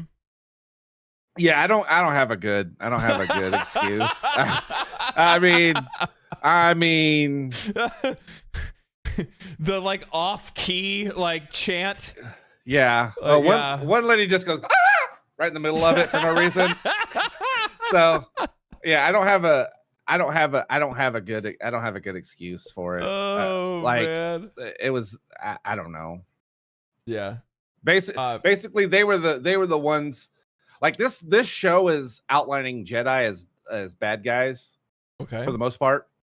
Which, if you like canon-wise, God, I could do a whole podcast on this. Canon-wise isn't exactly a wrong thing. They're like the extreme one way versus the extreme other way, right? The extreme good versus extreme bad, right? Yeah. So like, and these witches, they are more in the middle-esque area, and so basically they're Force users that they don't want them using the Force. So. Oh, they don't want the Jedis using the Force. No, the Jedis don't want them. Oh, okay. So basically, if you're using the Force, you either need to be a Jedi or you're an enemy. Yep. Okay, yeah, makes sense. Yep. Based.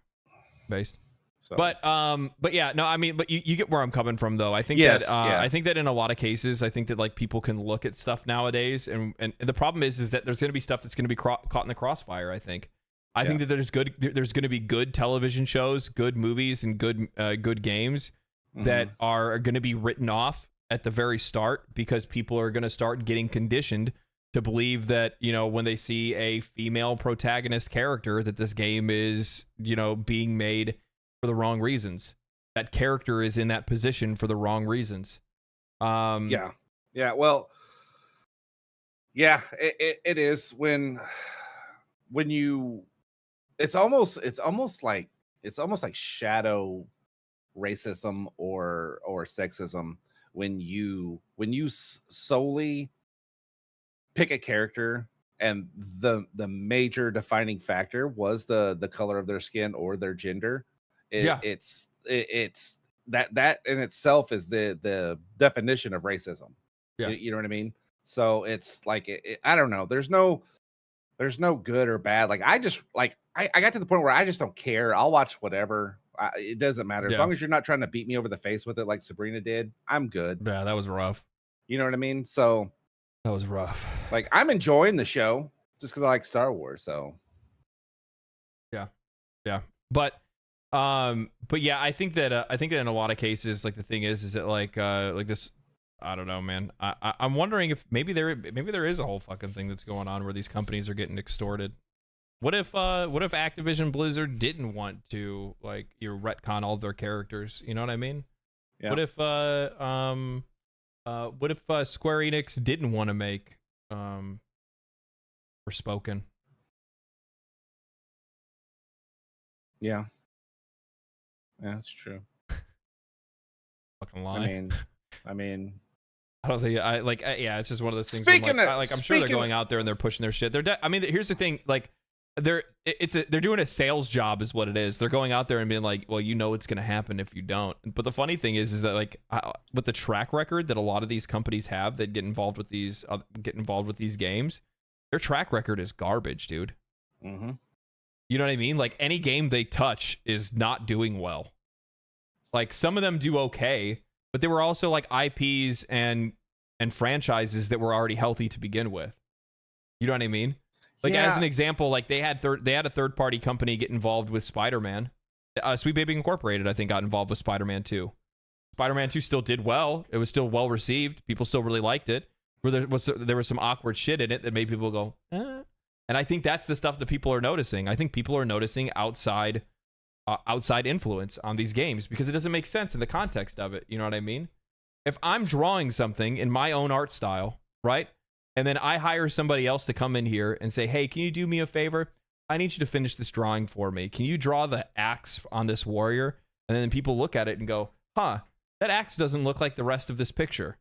Like, that's what it's going to be like. When you're bringing other artists in, regardless of their skill level, and you're involving them in your project that you guys have already been working on as a team, and you're bringing people that are not a part of that team, that also don't have any stake or skin in the matter if that game fails as well. That's a whole other thing too. You know what I mean? These third-party companies that come in, they don't have any liability. Yeah. If you're hiring them for their consultant services, they come in, they consult, they get their money, they walk out. If that game fails, they have no skin in that game. Yeah, well, it doesn't matter. It was still the studio's decisions to take their consultation. And I'm also not so naive enough to think that there aren't people at these studios already with the same mindset. I mean, it's just for sure. So it's not like it's like everyone wants to point the finger at the big bad wolf, and it's literally it's everywhere. I don't know. I just kind of wish they would keep, just fucking be normal people and just make good video games, make good characters. It doesn't like a character. I'll give you a prime example of this. The first Wonder Woman movie, I thought they did an excellent job of having a strong a female character that that girls could look up to, like, to where like you get little boys looking up at Spider-Man, that type of deal. Yeah. And then if you look what they did after that, the movies after that, it just started going way away from that to something else, to where you're just like you had it there, you had the perfect like puzzle piece, and then you went and you cut one of the corners off. Yeah. Now you got a hole in the puzzle. Yeah. I don't know. Okay, what about, so here's a real question. We're talking about, what it takes to make a good game. What about Banana? I fucking hate you sometimes. You know that, right? Like sometimes, like I just wake up, I'm like, I would like to punch you in the face. But hear me out. I feel like today was that day. But hear me out. Are you trying to tell me you're not playing Banana right now? I'm making Banana 2. Oh, are you? Yeah. It's got 2 bananas on screen. You have to like bounce between the two of them, or no, you have to use ASWD for one side and then your arrow keys for the other one. And you're just you're two-handing bananas is what we're doing. We're double fisting those bananas today. Skiing. You're skiing. I am DTS. Yes, I am skiing. DTB down to banana. Down to I'm down to banana. Yeah. Oh my god. How many bananas can like here's the thing. Imagine this evolves to like banana 5 or 6. Like how many bananas can you take at once? Oh man. Like do they come in a bunch or are they like singles? Like are they bunched together or are they singles? Like if they're bunched together, probably just one. I'm talking I'm talking like the Elden Ring of bananas. Like it's just you're just getting it's just all over. They're just everywhere. Oh, all of them. Yeah, like a Pez dispenser, just pop them in there. So what, dude? Talk about like fastest banana slinger in the West. Oh, fucking Jack's killing me. Oh man, banana away, man. Banana a day. Since we talked about Dragon Age, let me bring this up real quick. Because it's one of those things that I don't think is going to age well. And it also opens up a discussion that we've had multiple times about it's the publisher or the devs, right? Yeah. So the director behind the game of Dragon Age came out and the interview, I read it on PC Gamer, says that the game can be entirely played offline and won't have microtransaction. Our focus is on making this the most complete single player game we possibly can. Yep. It goes on to say it's very much important to us that the system is built into the client, blah, blah, blah. You can play this game entirely offline, no connection. You don't have to link your EA accounts. And that's been a really big request. Also went on to say that they are 100% focused on the complete game. And what she wanted most was, I just want to underscore this. I want to emphasize it. There's not going to be any microtransactions. There's not going to be any battle passes. You don't have to connect online. Our focus is making the most complete single player game we possibly can. Okay, so that's awesome. That's awesome that a developer came out and said that you're not going to have any microtransactions. Yep. You don't have to play online. You don't have to leak your EA account. All of this bullshit. Now, this is a studio that is under EA, which is known for its microtransactions, leaking its EA accounts. That's kind of crazy Origin. that they're. So, are you telling me that the developer was able to tell them to go fuck themselves, or she's lying? So, I mean, like here's the thing. I mean, like if she's bringing that up and they're writing it, then I would imagine then like that's the fucking case. That sure enough. Yeah. It's not gonna be, and if it's not gonna be in there, then like the real question is it's like other studios that do this shit. It isn't the publisher that we've been blaming. It's the fucking studios because they want that extra money. Yeah. Well, obviously because they probably get paid. The directors and and producers probably get paid bonuses off of how the game does post launch as well, right? Hell yeah. Well, it's not only that, but it's continued work, right? They look at it as it's we're going to be able to allocate. Here's the thing, like when it comes to like microtransactions and stuff, I don't think like when it makes sense for the game that you're making, it's fine. Because if you look at it from a like project manager perspective, it's your ability to be able to have more people stay employed because you're going to be able to put people that are in charge of the like live service mechanics. Stuff, yeah, exactly. So even if it's not a live service game, let's say it's cosmetics or whatever, maybe it's DLC or future updates or whatever. You know, you're going to have those people that you're going to be able to make a team on the side that you're going to be able to utilize at any given time and tap back to get them back involved with other development later. It allows those directors and producers to be able to have more people on their team rather than less. So, I mean, this may be a move for them to try to keep BioWare skinny, right? It's possible, yeah. You know, they could be trying to make BioWare skinny, which is fine. Keep in mind, though, the other thing is, too, is that, like, I've seen a lot of people that have been upset about the way that, like, you know, Dragon Age looks and, like, what it looks like they're going to do narrative and the combat and all that stuff. And I wholeheartedly agree, by the way. I wholeheartedly agree that this does not look like a game for Dragon Age fans. But keep in mind... It isn't. It is not. But keep in mind, it's not made by the people that made Dragon Age. Oh, hell no. Most of everybody who founded BioWare and made all the games that you love, Jade Empire, the Knights of the Old Republic, all of that, those type deals, they don't work there anymore. They've gone off and started their own studios. Guys, the director of this Dragon Age game has only worked on The Sims. That their entire career has been spent working on The Sims games. Like, you look at their LinkedIn profile, it shows you every project that they've worked on prior. It's all Sims. So, like, this is not the people that are in charge of this project. The people that are working on it are not the people that made Mass Effect. They're not the people that made Dragon Age. They're not the people that made any of these things. So, of course, you're not going to get the same level of quality or the similar product that you were looking for. Now, I will say this: when I am looking at Dragon Age, I'm not interested in it. I'm not either. I'm not. And I love Dragon Age. I do too. And the reason I'm not is because they didn't have the foresight to realize that there is an audience out there for every type of game, and they have strayed too far from the original formula that, you know, got Dragon Age to where it is, and they went full action combat, and I don't think that that's going to work for a lot of people. Still looks like Inquisition to me. Inquisition still had some strategy elements. They got rid of all the strategy elements entirely. Yeah, it's not even that. It looks honestly, it looks more like the Wayfinder game that you were playing than it does. It does actually. Dragon Age. Yeah, which for me, that's just not what I want.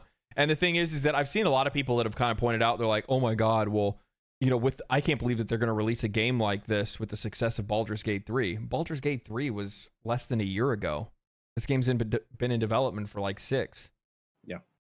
What are they going to, within 4 months, change the way that they've done their entire, you know, their combat system? No, of course not. And would they even? Probably not, because that I would guarantee, like, nothing against those developers, but they probably don't have the experience to do that kind of to make that kind of combat or have that kind of system. You know what I mean? That's the other thing too. Like, it takes a lot of talent to make a engaging turn-based system like they did with Baldur's Gate 3. Is that game Exodus? Is that the one that has to deal with time dilation? The space one. Remember the dude and chick are walking together, and then like it goes like 2 different timelines because of time dilation. So like things change in the world. Okay, yeah, you're saying yes. The guy who made Mass Effect made that game. So if you're wanting Mass Effect, go play that game. That's the game you should be looking forward to instead of Mass Effect. Yeah, I'm telling you, going forward, BioWare used to be one of my favorite studios of all time, and they're it's not even the same studio. I brought this up on a stream a long time ago, but one of the things that I highly recommend people do, stop following studios, stop following companies, follow the director. If there's a director of a game that you really liked, that's who you should follow, because that's the person that had the initial vision. That's the person, I guess producers and directors would be either or. But those are the people that had the original vision. They likely are the ones that had the original design. They're the ones that led that team. Yep. And they're the ones that helped get that game off of the ground to begin with. Outside of that, there's no reason for you to follow that specific studio. I think a really good example of this is looking at somebody like Naoki Yoshida, right? Like, you want to follow, you like the games that he makes, go follow the games that he makes. You know, like Larian Studios isn't Larian Studios without Sven Vinka.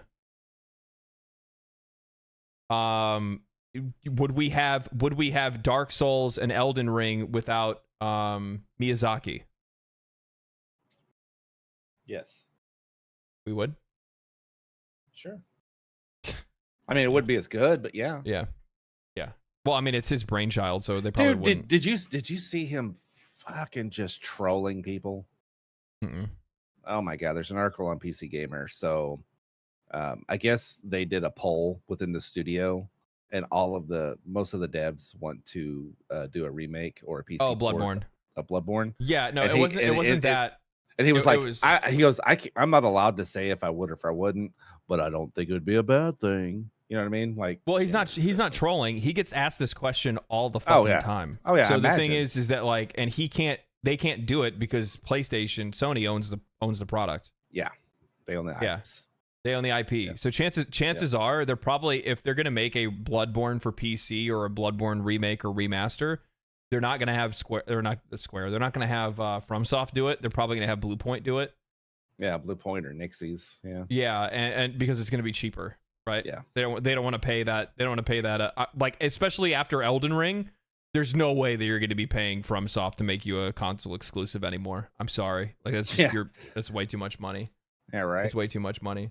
But anyway, and keep in mind, like Sony got like super fucking lucky that Square Enix was releasing Final Fantasy on PlayStation, and it wasn't even because it was a console exclusive. It was just because they were the most powerful hardware at the time.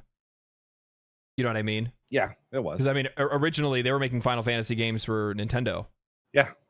The only reason, Super Nintendo. The only reason they started making Final Fantasy games for Sony was just because the hardware difference. It was more flexibility. So then after that, when there were other consoles, that's when Sony started paying for exclusivity rights. You know what I mean? Yeah. And by then I think the franchise had already started to kind of like wane in popularity or become more niche, I think is probably a better way to say it. Like after Final Fantasy X. Yeah. Like cuz their sales have never been this like I mean they're doing a remake of 9 though, right? That's what the rumor is. Yeah. Okay. But chances are 9 remake will not be a PlayStation exclusive. Because they said they're not they're not doing exclusive like to consoles like that anymore. Final Fantasy ended after 10-2 with me. 12 was really good, man. Was that Lightning returned or Lightning or whatever? No, 12-2 was that's where it gets kind of it gets in the weeds for me on that. No, you're thinking of Final Fantasy 13. Okay. The one with Lightning is 13. 12 is like in the deserts. It starts with an I. I can't remember what the name of the lands were. There's you remember the math boss from Final Fantasy 14? The dungeon raid? Mm-hmm. You know what I mean? Why do I want to say Eelzabard? It's not. That's not what the fuck it's called. Oh, 13-2 is Lightning. 13, See, like this. That's too confusing for a layman. You know what I mean? It is. Yeah. Yeah, I don't know why they did any of that stuff. Evilise, thank you, Evilise. That's what it was. I know it started with an I. For some odd reason, I couldn't say it. 12 is Evilise. It was actually, to be honest with you, 12 had a really cool combat system. Really cool combat system. It was like half turn-based, half tactical, half real-time. It was really interesting. 13, and then 13 was the one with Lightning. 14's obviously the MMO. 15, we played 15. Yep, 15. Yep, and 16. Right. I didn't finish 16. I need to. Yeah. It's good, man. I mean, it's a good game. I enjoyed it. Yeah, I need to finish it. I just don't want to turn that PlayStation on. God, yeah. I'm snobby. Dude. You're gonna get it on play. It's gonna come to Xbox or Xbox. It's gonna come to your PC. Oh, is it? Yeah, I'll get it on PC. I'm over buying stuff on console. I'm just tired. Yeah. Did you see they made an announcement that they're gonna be doing? Did you ever play Tactics? Back in the day, like a long time ago. They're doing a remastered Tactics that they're gonna release for everything. Yeah. Which I mean, Tactics is like for a lot of people, Tactics is their like favorite Final Fantasy story. It's the most mature one. Yeah. It's the most like adult one. It's very good. Very, very good. I'm looking forward to that. Plus, I really like just playing Tactics. I don't know. I think Remake and Rebirth are pretty adult themed. Yeah. They definitely modernized it quite a lot. Yeah, for sure. Yeah, I think they did a really good job with that overall. What else do we have on the docket today? There's some other stuff that we haven't talked about yet. Okay, so I want to talk about this because I found it super interesting because it's such a hypocritical type deal. Mm-hmm. Valve is being sued in the UK for $843 million for overcharging 14 million PC gamers and abusing its dominant position with Steam. That's what I'm feeding the cat. I'm just giving you the microphone. All right. So I took some bullet points from this article. Companies who hold a dominant position in the market are not allowed to charge excessive or anti-competitive prices. This is coming from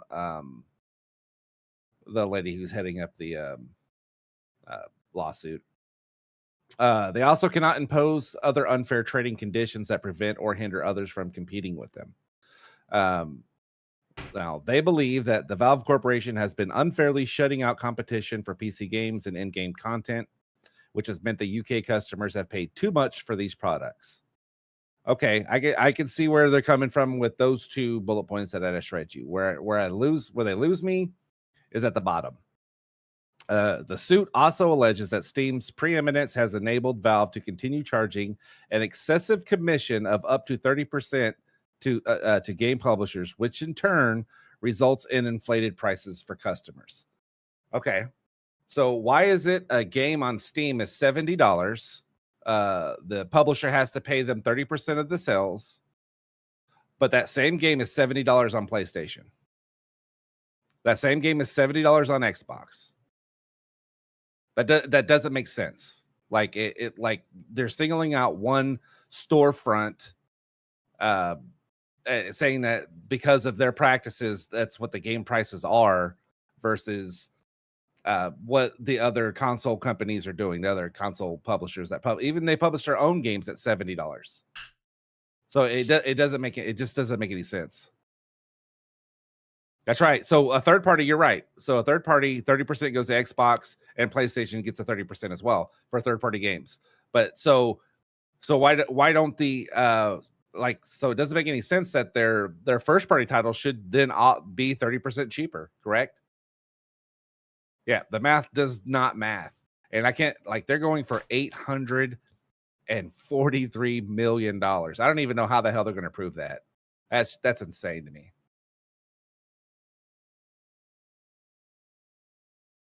It's a nuanced suit. They're hoping that Valve will give them money to go away. Well, I guess they've already paid them off. They've already paid off a couple lawsuits. They were like in just like the single ones. Like single 1 million here, 2 million there. Yeah, like it doesn't make any sense for like Steam is a storefront. So I don't know exactly where they're coming from for the anti-competition part of it. I guess that would be like Steam is so established that another storefront would have a hard time getting traction, like Epic Store or something. I get that.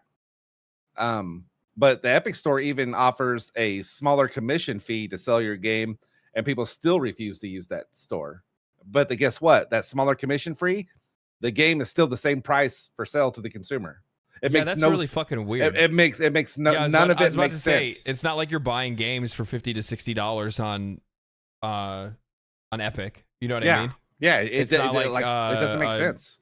Same thing. Like I don't think that GOG charges 30%, and they don't, and people that sell their games on there don't sell them for $30 or $40 or $50 or anything like that. To me, this feels like publishers trying to get Steam to lower their percentage, is what it sounds like to me. Like this, maybe, yeah. Like this doesn't make any sense. Like the consumer's still paying the same price. I don't know, like if there's anybody from the UK in the chat. I know the conversion rate's a little different, but is it equivalent or not equivalent? Are you still like something crazy like Australia where it's $70 here and $120 there? Is there a difference on just the price of a brand new game? Because everyone charges 30%. It's the industry standard commission. Yeah, that's what I thought. I thought most marketplaces charge 30%. The only one that doesn't is Epic at 15. Yeah, or 20. I think it's 20%. I know it's somewhere around there. But even still, you're not getting the customers aren't getting lower prices on those sites. That's so fucking weird. Like it's so weird. The only thing that they could maybe position is like maybe like on like region locked pricing, or unlocked region pricing. So there's some games that are released, but that's not Steam's fault. Steam gave full control to like regional pricing to the developers and publishers. Yeah, they're the ones that have to they're the ones that have to put that in themselves. So if you're making a game and it's $60, or sorry, if you're making a game and it's $70 on in the US, it's on that publisher or developer to go around and go, okay, well, in this area it needs to be this price, and Latin America it needs to be this price. Like, I could see if they were trying to make it, make an argument for that there, maybe that Steam is giving that, like, but that Steam has nothing to do with that either. I don't know what the fuck this is based off of, unless they're saying that Steam is just such a strong platform that because of Steam's 30%, it is influencing the rest of the industry to do 30%. And if that's the case, honestly, they actually do kind of have a case. it's possible. If that's what it is, if Steam is such a powerful platform and they're 30%, I mean, here's the thing: Steam is the most powerful platform to buy video games. It is. It is the leading video game market across the board. More games are bought on Steam than they're bought anywhere else year over year. So if that's the position they were trying to take, then that would be a different story. Yeah. Right? Yeah. No, but that's not what they're trying to say though. That's the difference. No, yeah, it's how that. Well, I can't say that because this is also broken up from somebody translating it itself. You know what I mean? So this isn't like the actual legal document. But I don't know. Some of it I don't get. Like it's I don't see where they have unfair trading conditions or anything like that. Like anybody can use the Steam store. I get what you're saying though. Like if they're alleging that because they're such a big conglomerate that they can charge 30%. So everyone's like, well, if they're doing it, we can do it too. I get that. I mean, I get that. The same could be said for what was the first game to go to $70? Shit, 2K, NBA 2K. Yeah, so EA, big player, big game that was going to sell a lot. You know, they're always looking for the first guy to move. It's just really weird that it's just really odd that they're trying to position it that way. That doesn't make a lot of sense to me. Yeah, I don't know. I don't like it. Yeah, that's really weird. Yeah, I don't think it's a case that they're gonna. I don't think it's a case. Like honestly, let's be real. Like Gabe won't even show up to fucking court, and they'll still win. Well, it's like how do like? 'Cause that's what he does. Like just Epic in itself existing, okay, at a lower percentage. If that was such a problem, then like people wouldn't use Steam. You know what I mean? Like the publishers, they're like, okay, well, I'm just going to go to Epic because it's going to be less. But then you see what happens with Alan Wake. Even though I know it's a niche title, niche whatever, it still hasn't made its money back because it's exclusive to the Steam store or Epic store. Yeah. So even at a lower price and even at a lower cut, they're still not making their money back. They're still not making their money back. So I don't know. This seems weird. This is, I don't know. It's like maybe I'm just like naive in this whole deal of thinking like Valve is just a storefront. You know what I mean? And not this. I mean, they're a developer too, right? Well, yeah, they're a developer, but they're like what we use Steam for is the storefront, right? And so like I don't know. Maybe I'm just like naive about it all, but I don't feel like Steam's ripping me off as a consumer. You know what I mean? So I don't feel like that's why I don't get the lawsuit. Like I just don't understand. I don't know. There's a quality of service and customer base argument to be had there. Like why stream on Twitch when Kick offers you more? Well, I mean the reason why Steam is the most expensive so far as like its cut is because Steam is the best developed marketplace in gaming. Period. There is no like. Here's the thing. I'm not like I will stand for Steam right now. Steam is the best place to buy video games. If the only thing that makes Steam bad is that Steam doesn't have DRM free games, right? GOG has that over Steam. That's the big turn right there. You know what I mean? But with that said, everything outside of that, Steam is one of the best market, if not the best marketplace to buy video games because it's the most ethically ran for the consumer because we actually have the ability to, you know, leave an indelible mark on these games, whether that's positive or negative. It's the best way. Steam has DRM free games. Their DRM isn't mandatory. Oh, okay. Well, then it's just some games then. That's probably up to the developer more than anything else. It's up to the developer, yeah. So, but with that said, what is it with Steam that I can't do? I can't keep my games if I don't have my Steam account, right? Like if Steam goes away, I can't access my Steam games. Yeah, that's the problem. With GOG, you just can purely download, right? Like so, there's some games that I have that I can launch without using Steam, and other games that I have to use Steam to be able to launch. It just depends on what the game is. But with that said, yeah, I mean, there's a quality argument, definitely. I'll agree with that. I think there's a quality and a consumer support argument to be made. But the reason why Steam charges the price that it does is because it's the best platform that's out there for these publishers and for the consumers to be able to exchange goods on. I mean, the fact that when PlayStation pulled their shenanigans with the Helldivers 2 and Steam just went ahead and issued all those people in those countries refunds or whatever. Yep. That right there is, I mean, that doesn't get any more consumer friendly. Mm-hmm. Period. Hands down. Mm-hmm. And as soon as that money was given away, PlayStation was like, whoa, hold on. We're just kind of kidding. So it's cool. It's cool, guys. You don't need it. Yep. You know what I mean? As soon as they lost that money, they were like, oh, well, shit. So. Yeah. So, I mean, like, I don't know. I don't really know what they're trying to base that off of. It seems like a really odd case for them to have. I think it's something that ultimately Steam would win, though. I think so. This is literally just what is that? Soapboxing. Yeah. No. So that's kind of all it is. You want to know an interesting fact? Sure. We knock on Xbox quite a bit on this podcast, and it's not because we don't like Xbox, it's because they do a lot of stupid shit. Yep. But they had such a great showing, their showcase, that 7 of the top 10 most wishlist games are coming to Game Pass day one on their own service. Yeah. That's good. That's pretty amazing for them. So congrats to Xbox. Yeah, no, their showcase was fantastic, dude. Yeah, it was fire. There is controversy around it, though. Did you know that? Oh, what's the controversy? Here's what I don't get about gamers and their fanboys. They feel like they showed too much. Like, it's like they yes, I know. They give them this great show, and then they're like, okay, well, what do you have after that? Because you showed everything. You don't have anything left. And I'm just like there's no pleasing that fan base.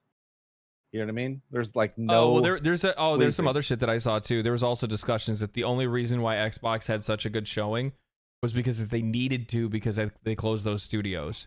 So they have, you know, they look bad in the eyes of the public. So they need to try to do something to like increase their PR. And it's like, well, one, a fucking course, they're gonna try to have a banger thing after being like after having bad PR.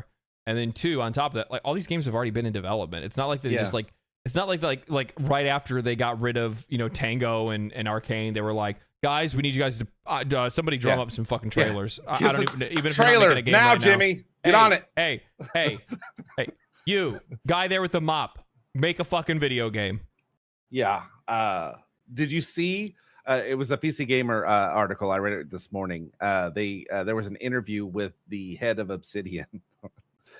And basically they were like asking him if he was worried that they were going to close down their studio. Do you know what? And the thing is, the way that he answered makes me very go ahead. Like if he worked for Sony, he'd probably get fired. Because he actually comes out and says, like, he goes, it's very disappointing that these other studios went down. He says like the worst things that happened in his life was when he had to do layoffs. They were doing layoffs before they were bought or purchased by Microsoft. Yeah. So, but just like, it is what it is. Basically, that's what I got from it. Is he saying it is what it is?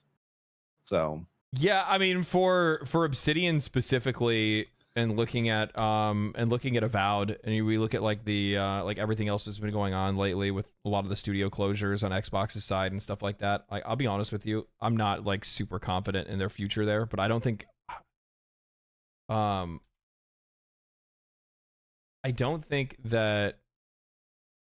I don't know how to say it. Like,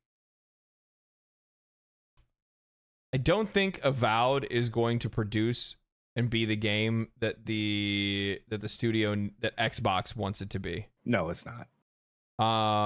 It's not going to be the like whet the appetites for people waiting for Elder Scrolls 6.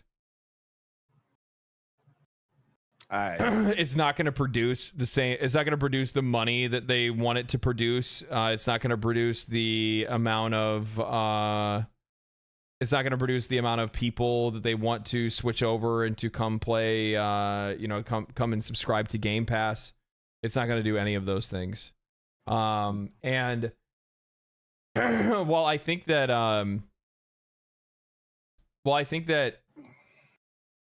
they've done good work and they've done decent work at Xbox, but you got to think about it like Pentiment didn't move the needle. No. Right. Grounded didn't even move the needle for them. Grounded did well. It had good engagement on Game Pass, like of people that already had Game Pass, but it didn't draw people into Game Pass, right? Yep. Avowed, I don't think is going to do that either.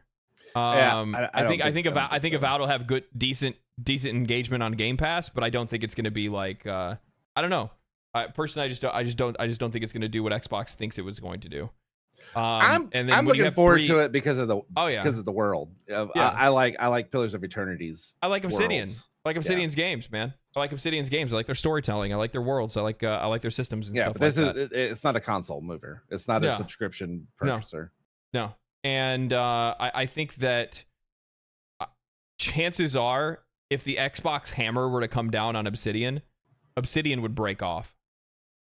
Oh yeah, for sure. That's what they would try to do. They'd be like, look, instead of laying us off, can we just go back to being independent? Yeah, I think that's probably the direction that they would go in. Yeah, which is fair. Like I wish they would utilize them a little bit better. Not that I think that Obsidian is like a lost deal. I mean, they are working on Outer Worlds too.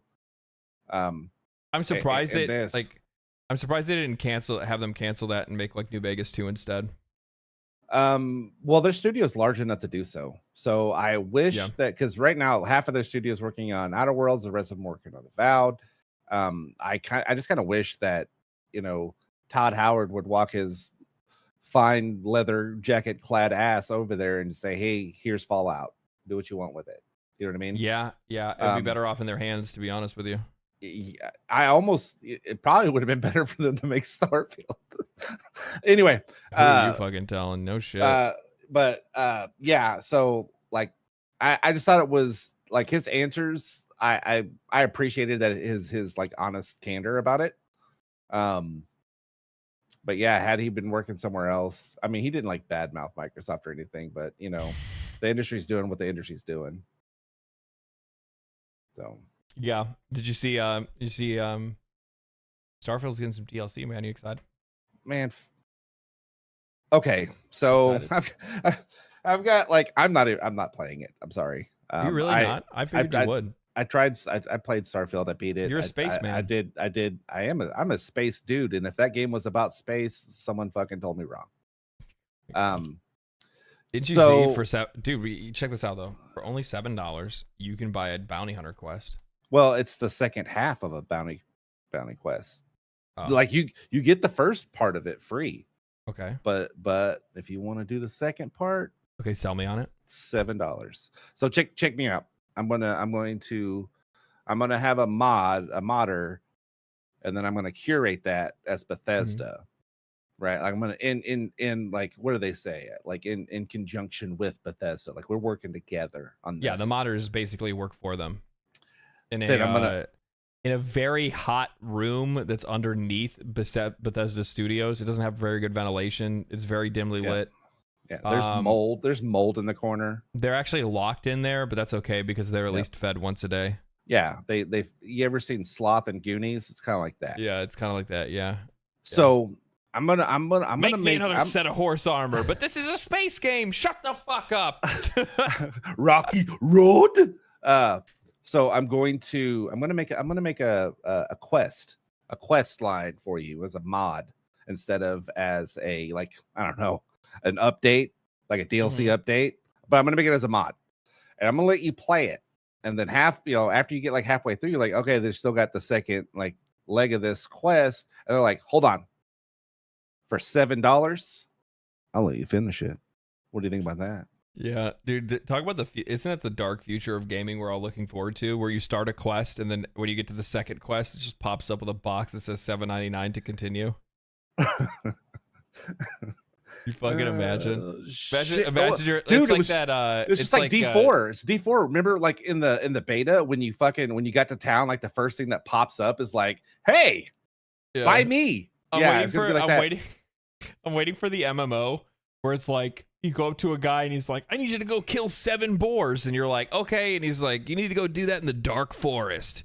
You're like, okay. And then like, so you get the quest. You're like, you get your shit. You're like, okay, I'm going to go to the dark forest. And you're headed to the dark forest. And you get to like the edge of the dark forest. And it's just like, wait, to enter the dark forest, you need to spend $5.99. Oh. Like, wait, what? What?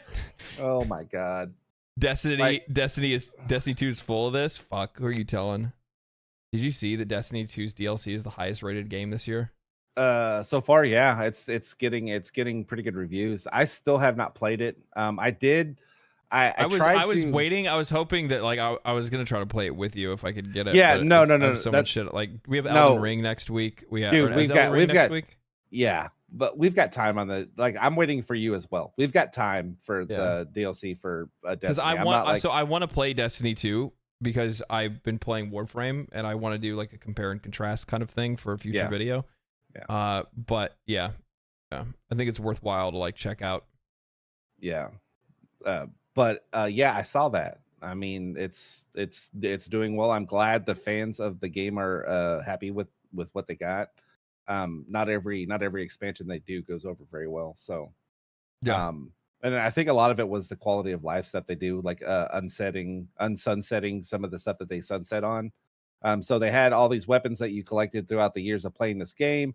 They sunset them to where you couldn't rank them up higher than like 1600 light level. And then so where people got pissed off is like the sunsetting happened a while back. So they just like declared up their inventory, just started, breaking down these weapons or whatnot. And then they're like, oh, this is the final shape. We're unsunsetting everything. And then everyone's like, well, I already got rid of all that shit. And now I've got to work to get it again. This is bullshit. Yeah, I'd be pretty fucking pissed actually. I'd be like, wait a minute. You guys told us you were never bringing that shit back. And they're like, we lied. They're like, that's not the first time, motherfuckers. Yeah, it's shit. It's talking that conversation we're having about like dumbass monetization. So I don't know if this has changed, but it's so fucking funny. I saw a thing yesterday. So that game, The First Descendant, right? I've had a ton of people pop into chat. Are you gonna check it out? Are you gonna check it out? Are you gonna check it out? Are you gonna check it out? You gonna check it out? You gonna play it? I just saw something the other day. I want you guys to keep in mind. I just saw something the other day, and I don't know if this has changed yet, but these are people that were playtesting. When you want to buy cosmetics, you buy a cosmetic. You want to color that cosmetic? You can. You have to buy materials to color the cosmetic, okay? But you use the materials to do a random gotcha roll to see if you get the color that you want. Oh, fuck you. And oh my God. Mark, and the color is one-time use. Oh my God.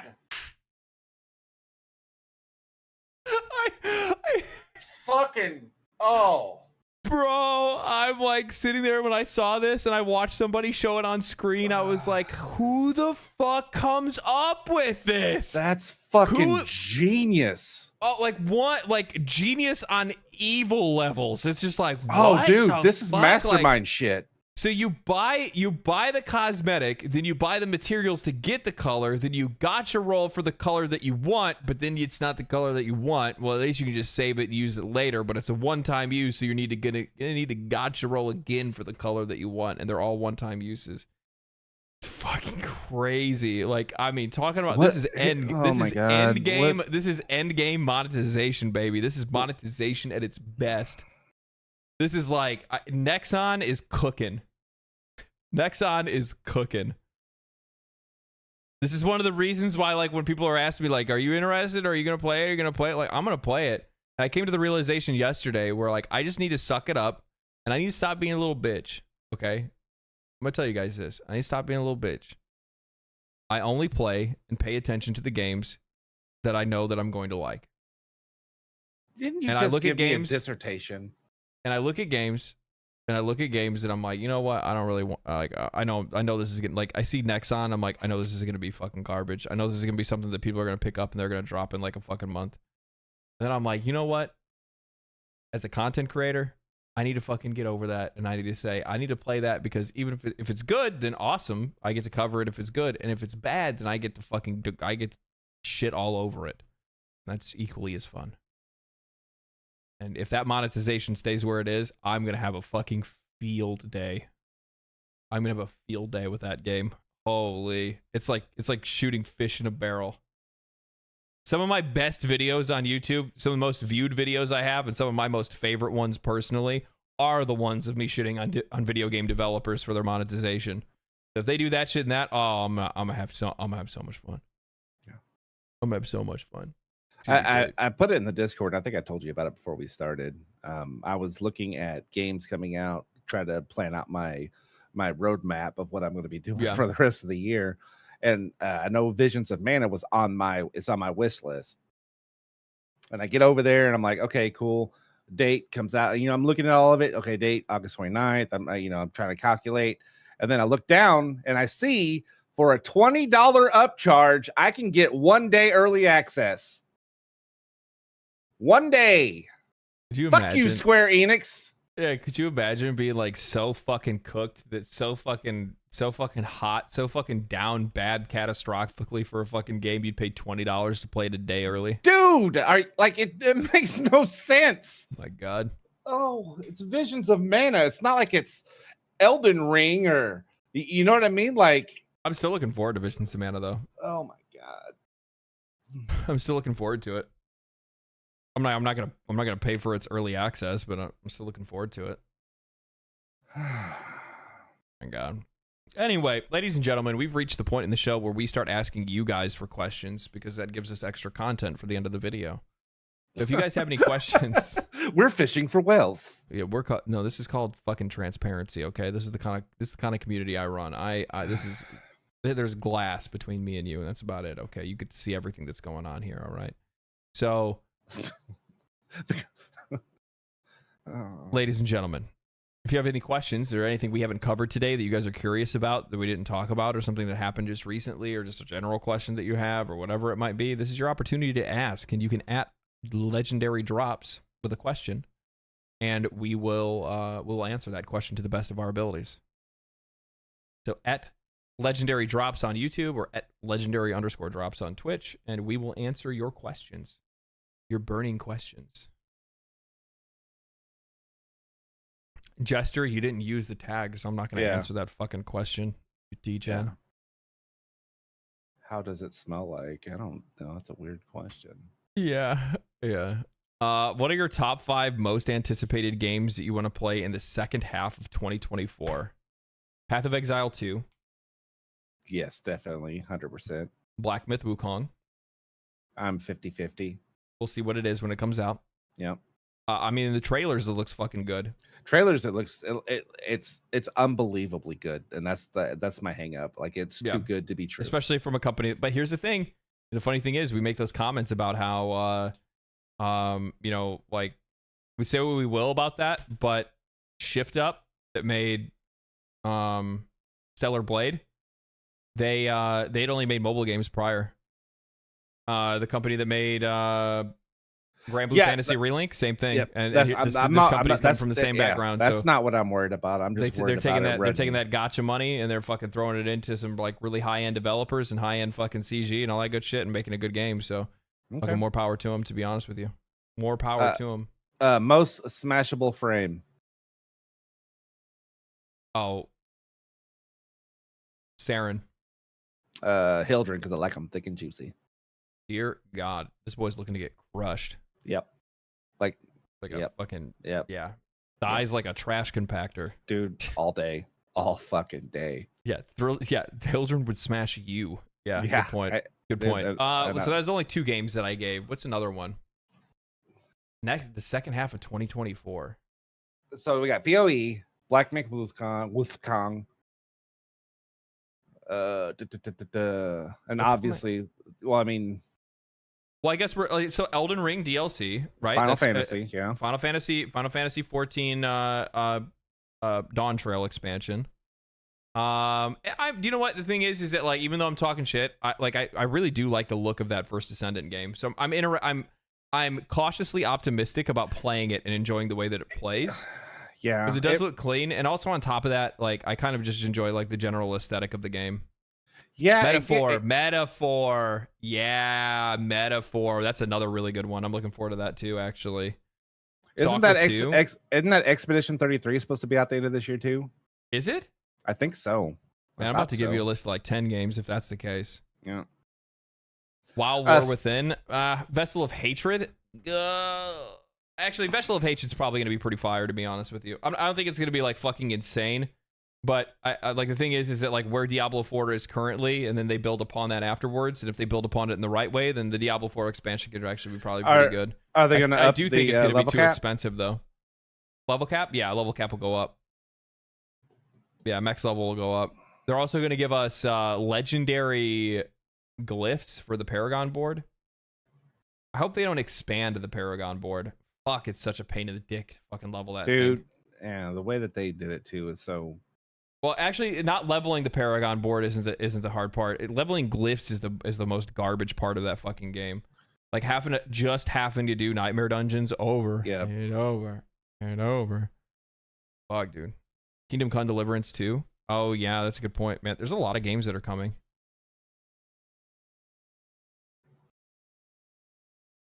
Yeah, there's a lot of games that are coming. That's true. That's true. I don't know, man. The problem is like there's so much shit that I kind of forget how much there is, and I just take it day by day. Homer. I was thinking about I need to make like an actual calendar. You know what I kind of wish that I had, but I don't want to have one because it'd get fucking messy really quick. Is like one of those like desk calendars. You know what I mean? Yeah. Where like I could write down game days, like days when games are coming out, and like forward planned content and stuff like that. Like, hey, start covering this game around this time. I mean, you do have an electronic calendar on your PC. Yeah, it sounds fucking stupid. Okay. That was a terrible idea. My bad. Yeah, it's probably best we just forget you even said that. Okay. All right.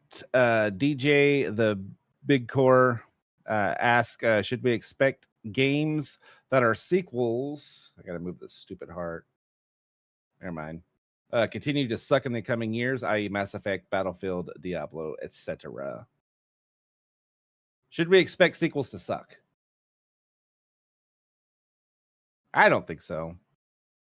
I think that's a half glass empty type of look at it. I would hope that they wouldn't. You know what I would do? I would expect to not have any expectations. That's what I would do. I'd wait until the game comes out. I think far too often we get maybe a little bit too excited before a game's released. We talk about it too much. We think it's going to be bigger than it is, and then it ends up releasing, and it's just not what we expected it to be. I think we end up blowing our own expectations out of the water, not because of our own expectations and where our imagination sometimes goes when it comes to these worlds that we've been invested in for a really long time. But I think also at the exact same time, we engage with a lot of content at the same time that also hypes us up for that stuff, gets us really excited for it, only to have ourselves let down at the end of the day.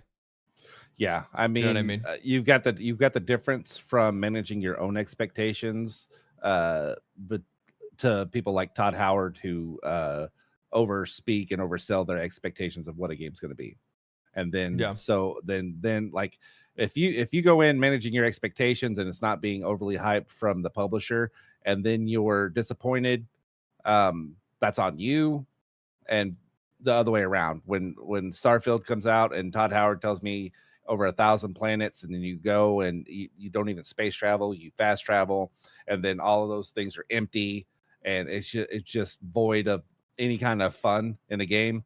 Vlad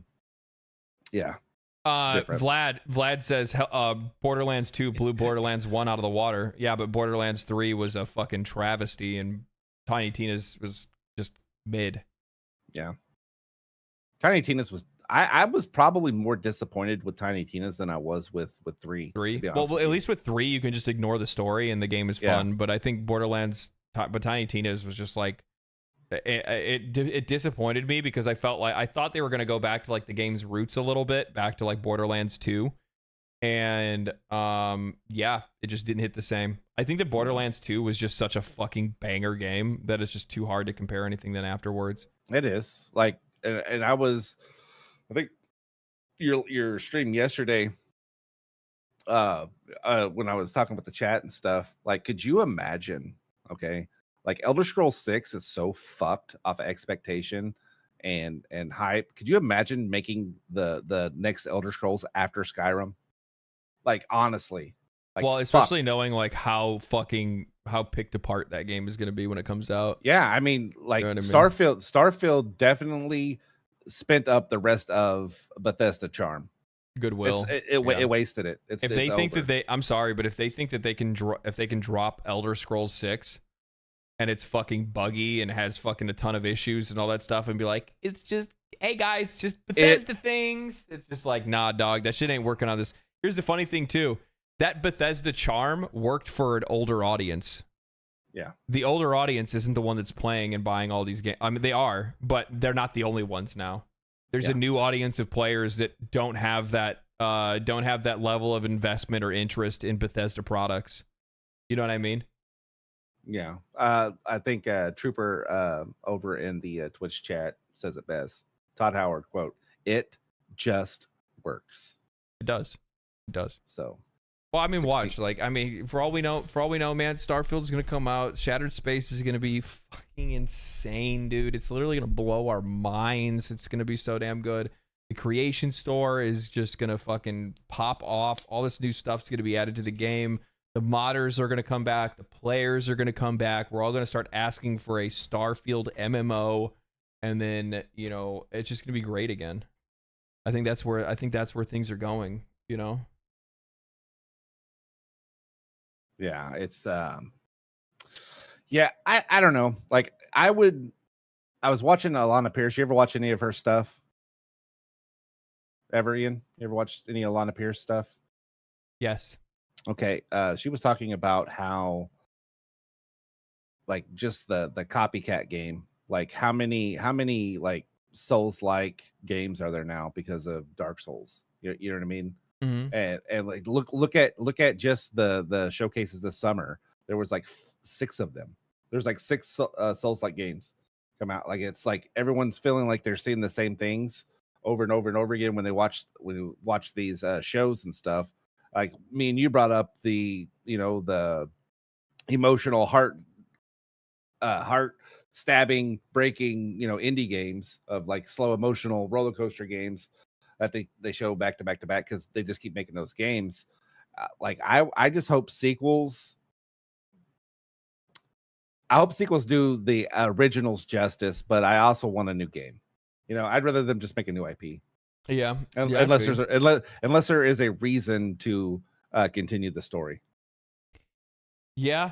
Yeah. Well, I mean, like, the thing is, you got to think that, like, people are going to trend chase regardless, right? They're going to be trying to push and try to find, like, they want to hop on the train. We talked about that with like cozy farming sims. There was that Galvanized studio that just closed recently, the ones that made Wizard with a Gun, right? Yep. And like, not a shot against them or their game. I haven't played their game, but the thing is that, like, from an outsider's perspective, when I looked at the game, it looks like a lot of other indie games that I've played recently. So it's like, I think that at one point in time, while, like, Souls games are awesome, and sometimes these developers can come up with some really cool and unique games that players are going to like, I think what it's going to end up happening is that when these games start to look too samey, they're just going to get tossed aside and not purchased, and they're not going to be purchased fast enough because there's too much oversaturation for people to really take notice of some of these games, especially when they're all dwelling within the same genre or art style or whatever it might be, right? Yeah. And so, I mean, shit, Microsoft had 2 of those fucking 25 frames per second art style games at their show. You know what I mean? Like, those for me personally are just kind of hard to look at, but well, I think it's crazy that it's like, a lot of these companies are pulling this shit out. Like, they're like, look how unique our game looks. Yeah. Look at it, guys. Isn't it? It's just like nothing you've ever seen before. And then they're like, world premiere, and then the next game looks the exact same. Yeah, dude, like, like, for real. Okay, so they showed Black Ops 6, and like, it starts on the airplane or whatever. They're doing their shit. They're showing this, and then they did Perfect Dark, and I was like, didn't we just see this trailer? Like, yeah. But Pella the Hero makes a great point. There is a plague of roguelites in indie games. Like, there's like every game now, it feels like it wants to be a roguelike, or it needs to have a roguelike mode, or anything like that. It's getting a little crazy. Yeah. Yeah, I think this is live. No, this is one of those live streams that actually isn't live stream. It's actually like a pre-recorded /AI live stream. Elon Musk buy Bitcoin. Yeah, these are not the podcasters you're looking for. That was Star Wars. Have you ever seen those streams? Have you seen those like streams before? Like, Yeah. people put up like Elon Musk. Elon Musk talks about how whatever like some like random fucking like crypto coin is about to pop off, and it's in like Elon Musk and like some other tech bros sitting on a couch, but it's AI voiceover and like a ticker at the bottom, like a stock ticker that's like saying like they're saying right now that if you watch this, you're gonna have a chance to win 100 Bitcoin, and they're also talking right now about how you need to go and invest in like whatever this like stupid shit coin is to like, you know, because it's gonna squeeze tomorrow. Like, it's so goofy. It's so goofy. If you sub to Legendary Drops this week, next week Legendary Drops will sub to you and 2 other channels based. Dude, yeah, that is grifting supreme. Yeah, if you guys sub to, hey, do you know what? This is crazy. So guys, if you sub to me on Twitch, you'll be subbed to me tomorrow. Yeah. This is the deal. If you guys sub to me, you'll be subbed to me for 30 days. Dude, he'll give you 30 whole days. I'll give you 30 whole days. Like how are you not subbed at that point? I'll give you 30 whole days of this. Yeah, buy 1 day, get 29 free. Yeah, buy 1 day, get 29 free. That's fucking perfect. That's fucking perfect. I'm gonna change that to be like my Twitch tag on like for the stream. It's like sub today and you'll get 1 day free, and the 20. Fuck me, that's so stupid. Buy one, get one half off. You get, if you buy one sub, you get 15 days. You get the other half free. How about that? Oh shit! When you were streaming yesterday, you had your Twitter up. You were going over your Twitter deals, and it pops the following thing on there. Who to follow, and Elon Musk was showing, and I just in the chat, I go, "You're not subscribed to Elon?" As a joke. It's a fucking joke. Someone deadpan seriously said, "Well, he doesn't even talk about games, so why would he?" And I was like, "Okay, all right, well, I'm moving on." I mean, you have to understand though, like it's a text chat, so like people aren't gonna understand like if you're making a joke. Like, here's the thing, you laugh about that, but there is also an equal chance that somebody in chat would be like, "You're not subbed to Elon Musk." There is an equal chance that somebody would say it seriously as there is to the chance of somebody saying it ironically. I put 4 question mark exclamation points after it. I mean, that's sarcasm. There's also an equal chance that somebody would have done the same thing with like 100 question marks. You realize that there's people out here that think like Elon's like the second coming, right? Yeah. They're like, I've seen people talk like, I don't understand. Like, you guys need to stop talking about Elon. He made space travel. I'm pretty sure he invented brain devices. He invented electric cars. Invented them. Yeah. He invented. Elon made space. Elon made space. Elon invented electricity. Oh man. At Legendary Drops, what's the hardest? Me. No. This guy. I am right now. Oh. Well, I'm going to tell you right now, my heavy desk with its monitors is using no legs right now. That's how hard I am, bro. So, yeah. It's pretty hard. I could probably join the Chinese circus. So the bowls. Oh my God. Just saying. Oh my God. This is derailing very quickly. It's fun though. What else do we have? Anything else? I don't think there's anything else. No, you not got work on soon, so I'm trying to get you out of here. Yeah. Well, I don't have to leave for work until like 9, but it's all good. Yeah, I don't know. This dude has like 800 years of vacation. How does he keep doing this? How, dude? How does he keep getting away with this?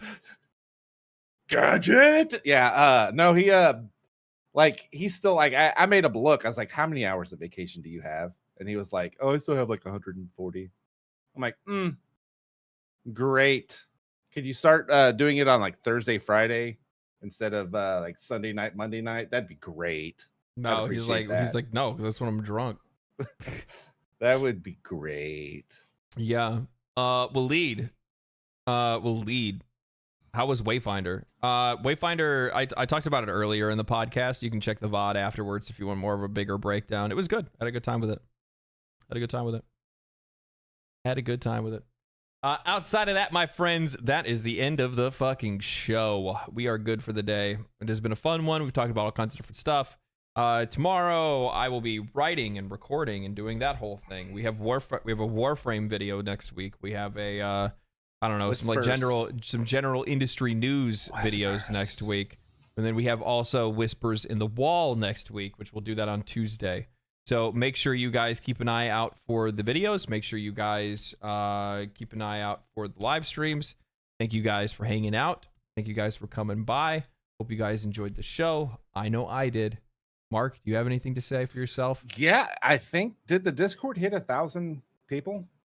Did the Discord hit 1,000 people? I think I saw that it did. Yeah, if you're not a part of the Discord, go ahead and join up. And we'll see. I was gonna get with Ian about some stuff on there, see if he wants to do it. But yeah, Discord's pretty good. It's pretty active. We don't see it. I haven't seen a whole lot of people actually in the voice channels. I don't know if I need we need to start. I'll just pop in there and see if anybody wants to talk instead of just make memes about me and show me pretty hot girls. So I can't believe somebody even said this. So I have to choose between watching you do Whispers and farming Jade Shadows. No, you can do both. Well, Jade Shadows isn't the same day, is it? It's not Tuesday, is it? Yeah, it's on Tuesday. Oh, wow. Wow, yeah, you are a dick. It's on the 18th. On the 18th, yeah. Anyway, that's all we got for today. Thank you guys for hanging out. Stay cool, stay righteous, stay safe, my friends, and we will see you guys next time.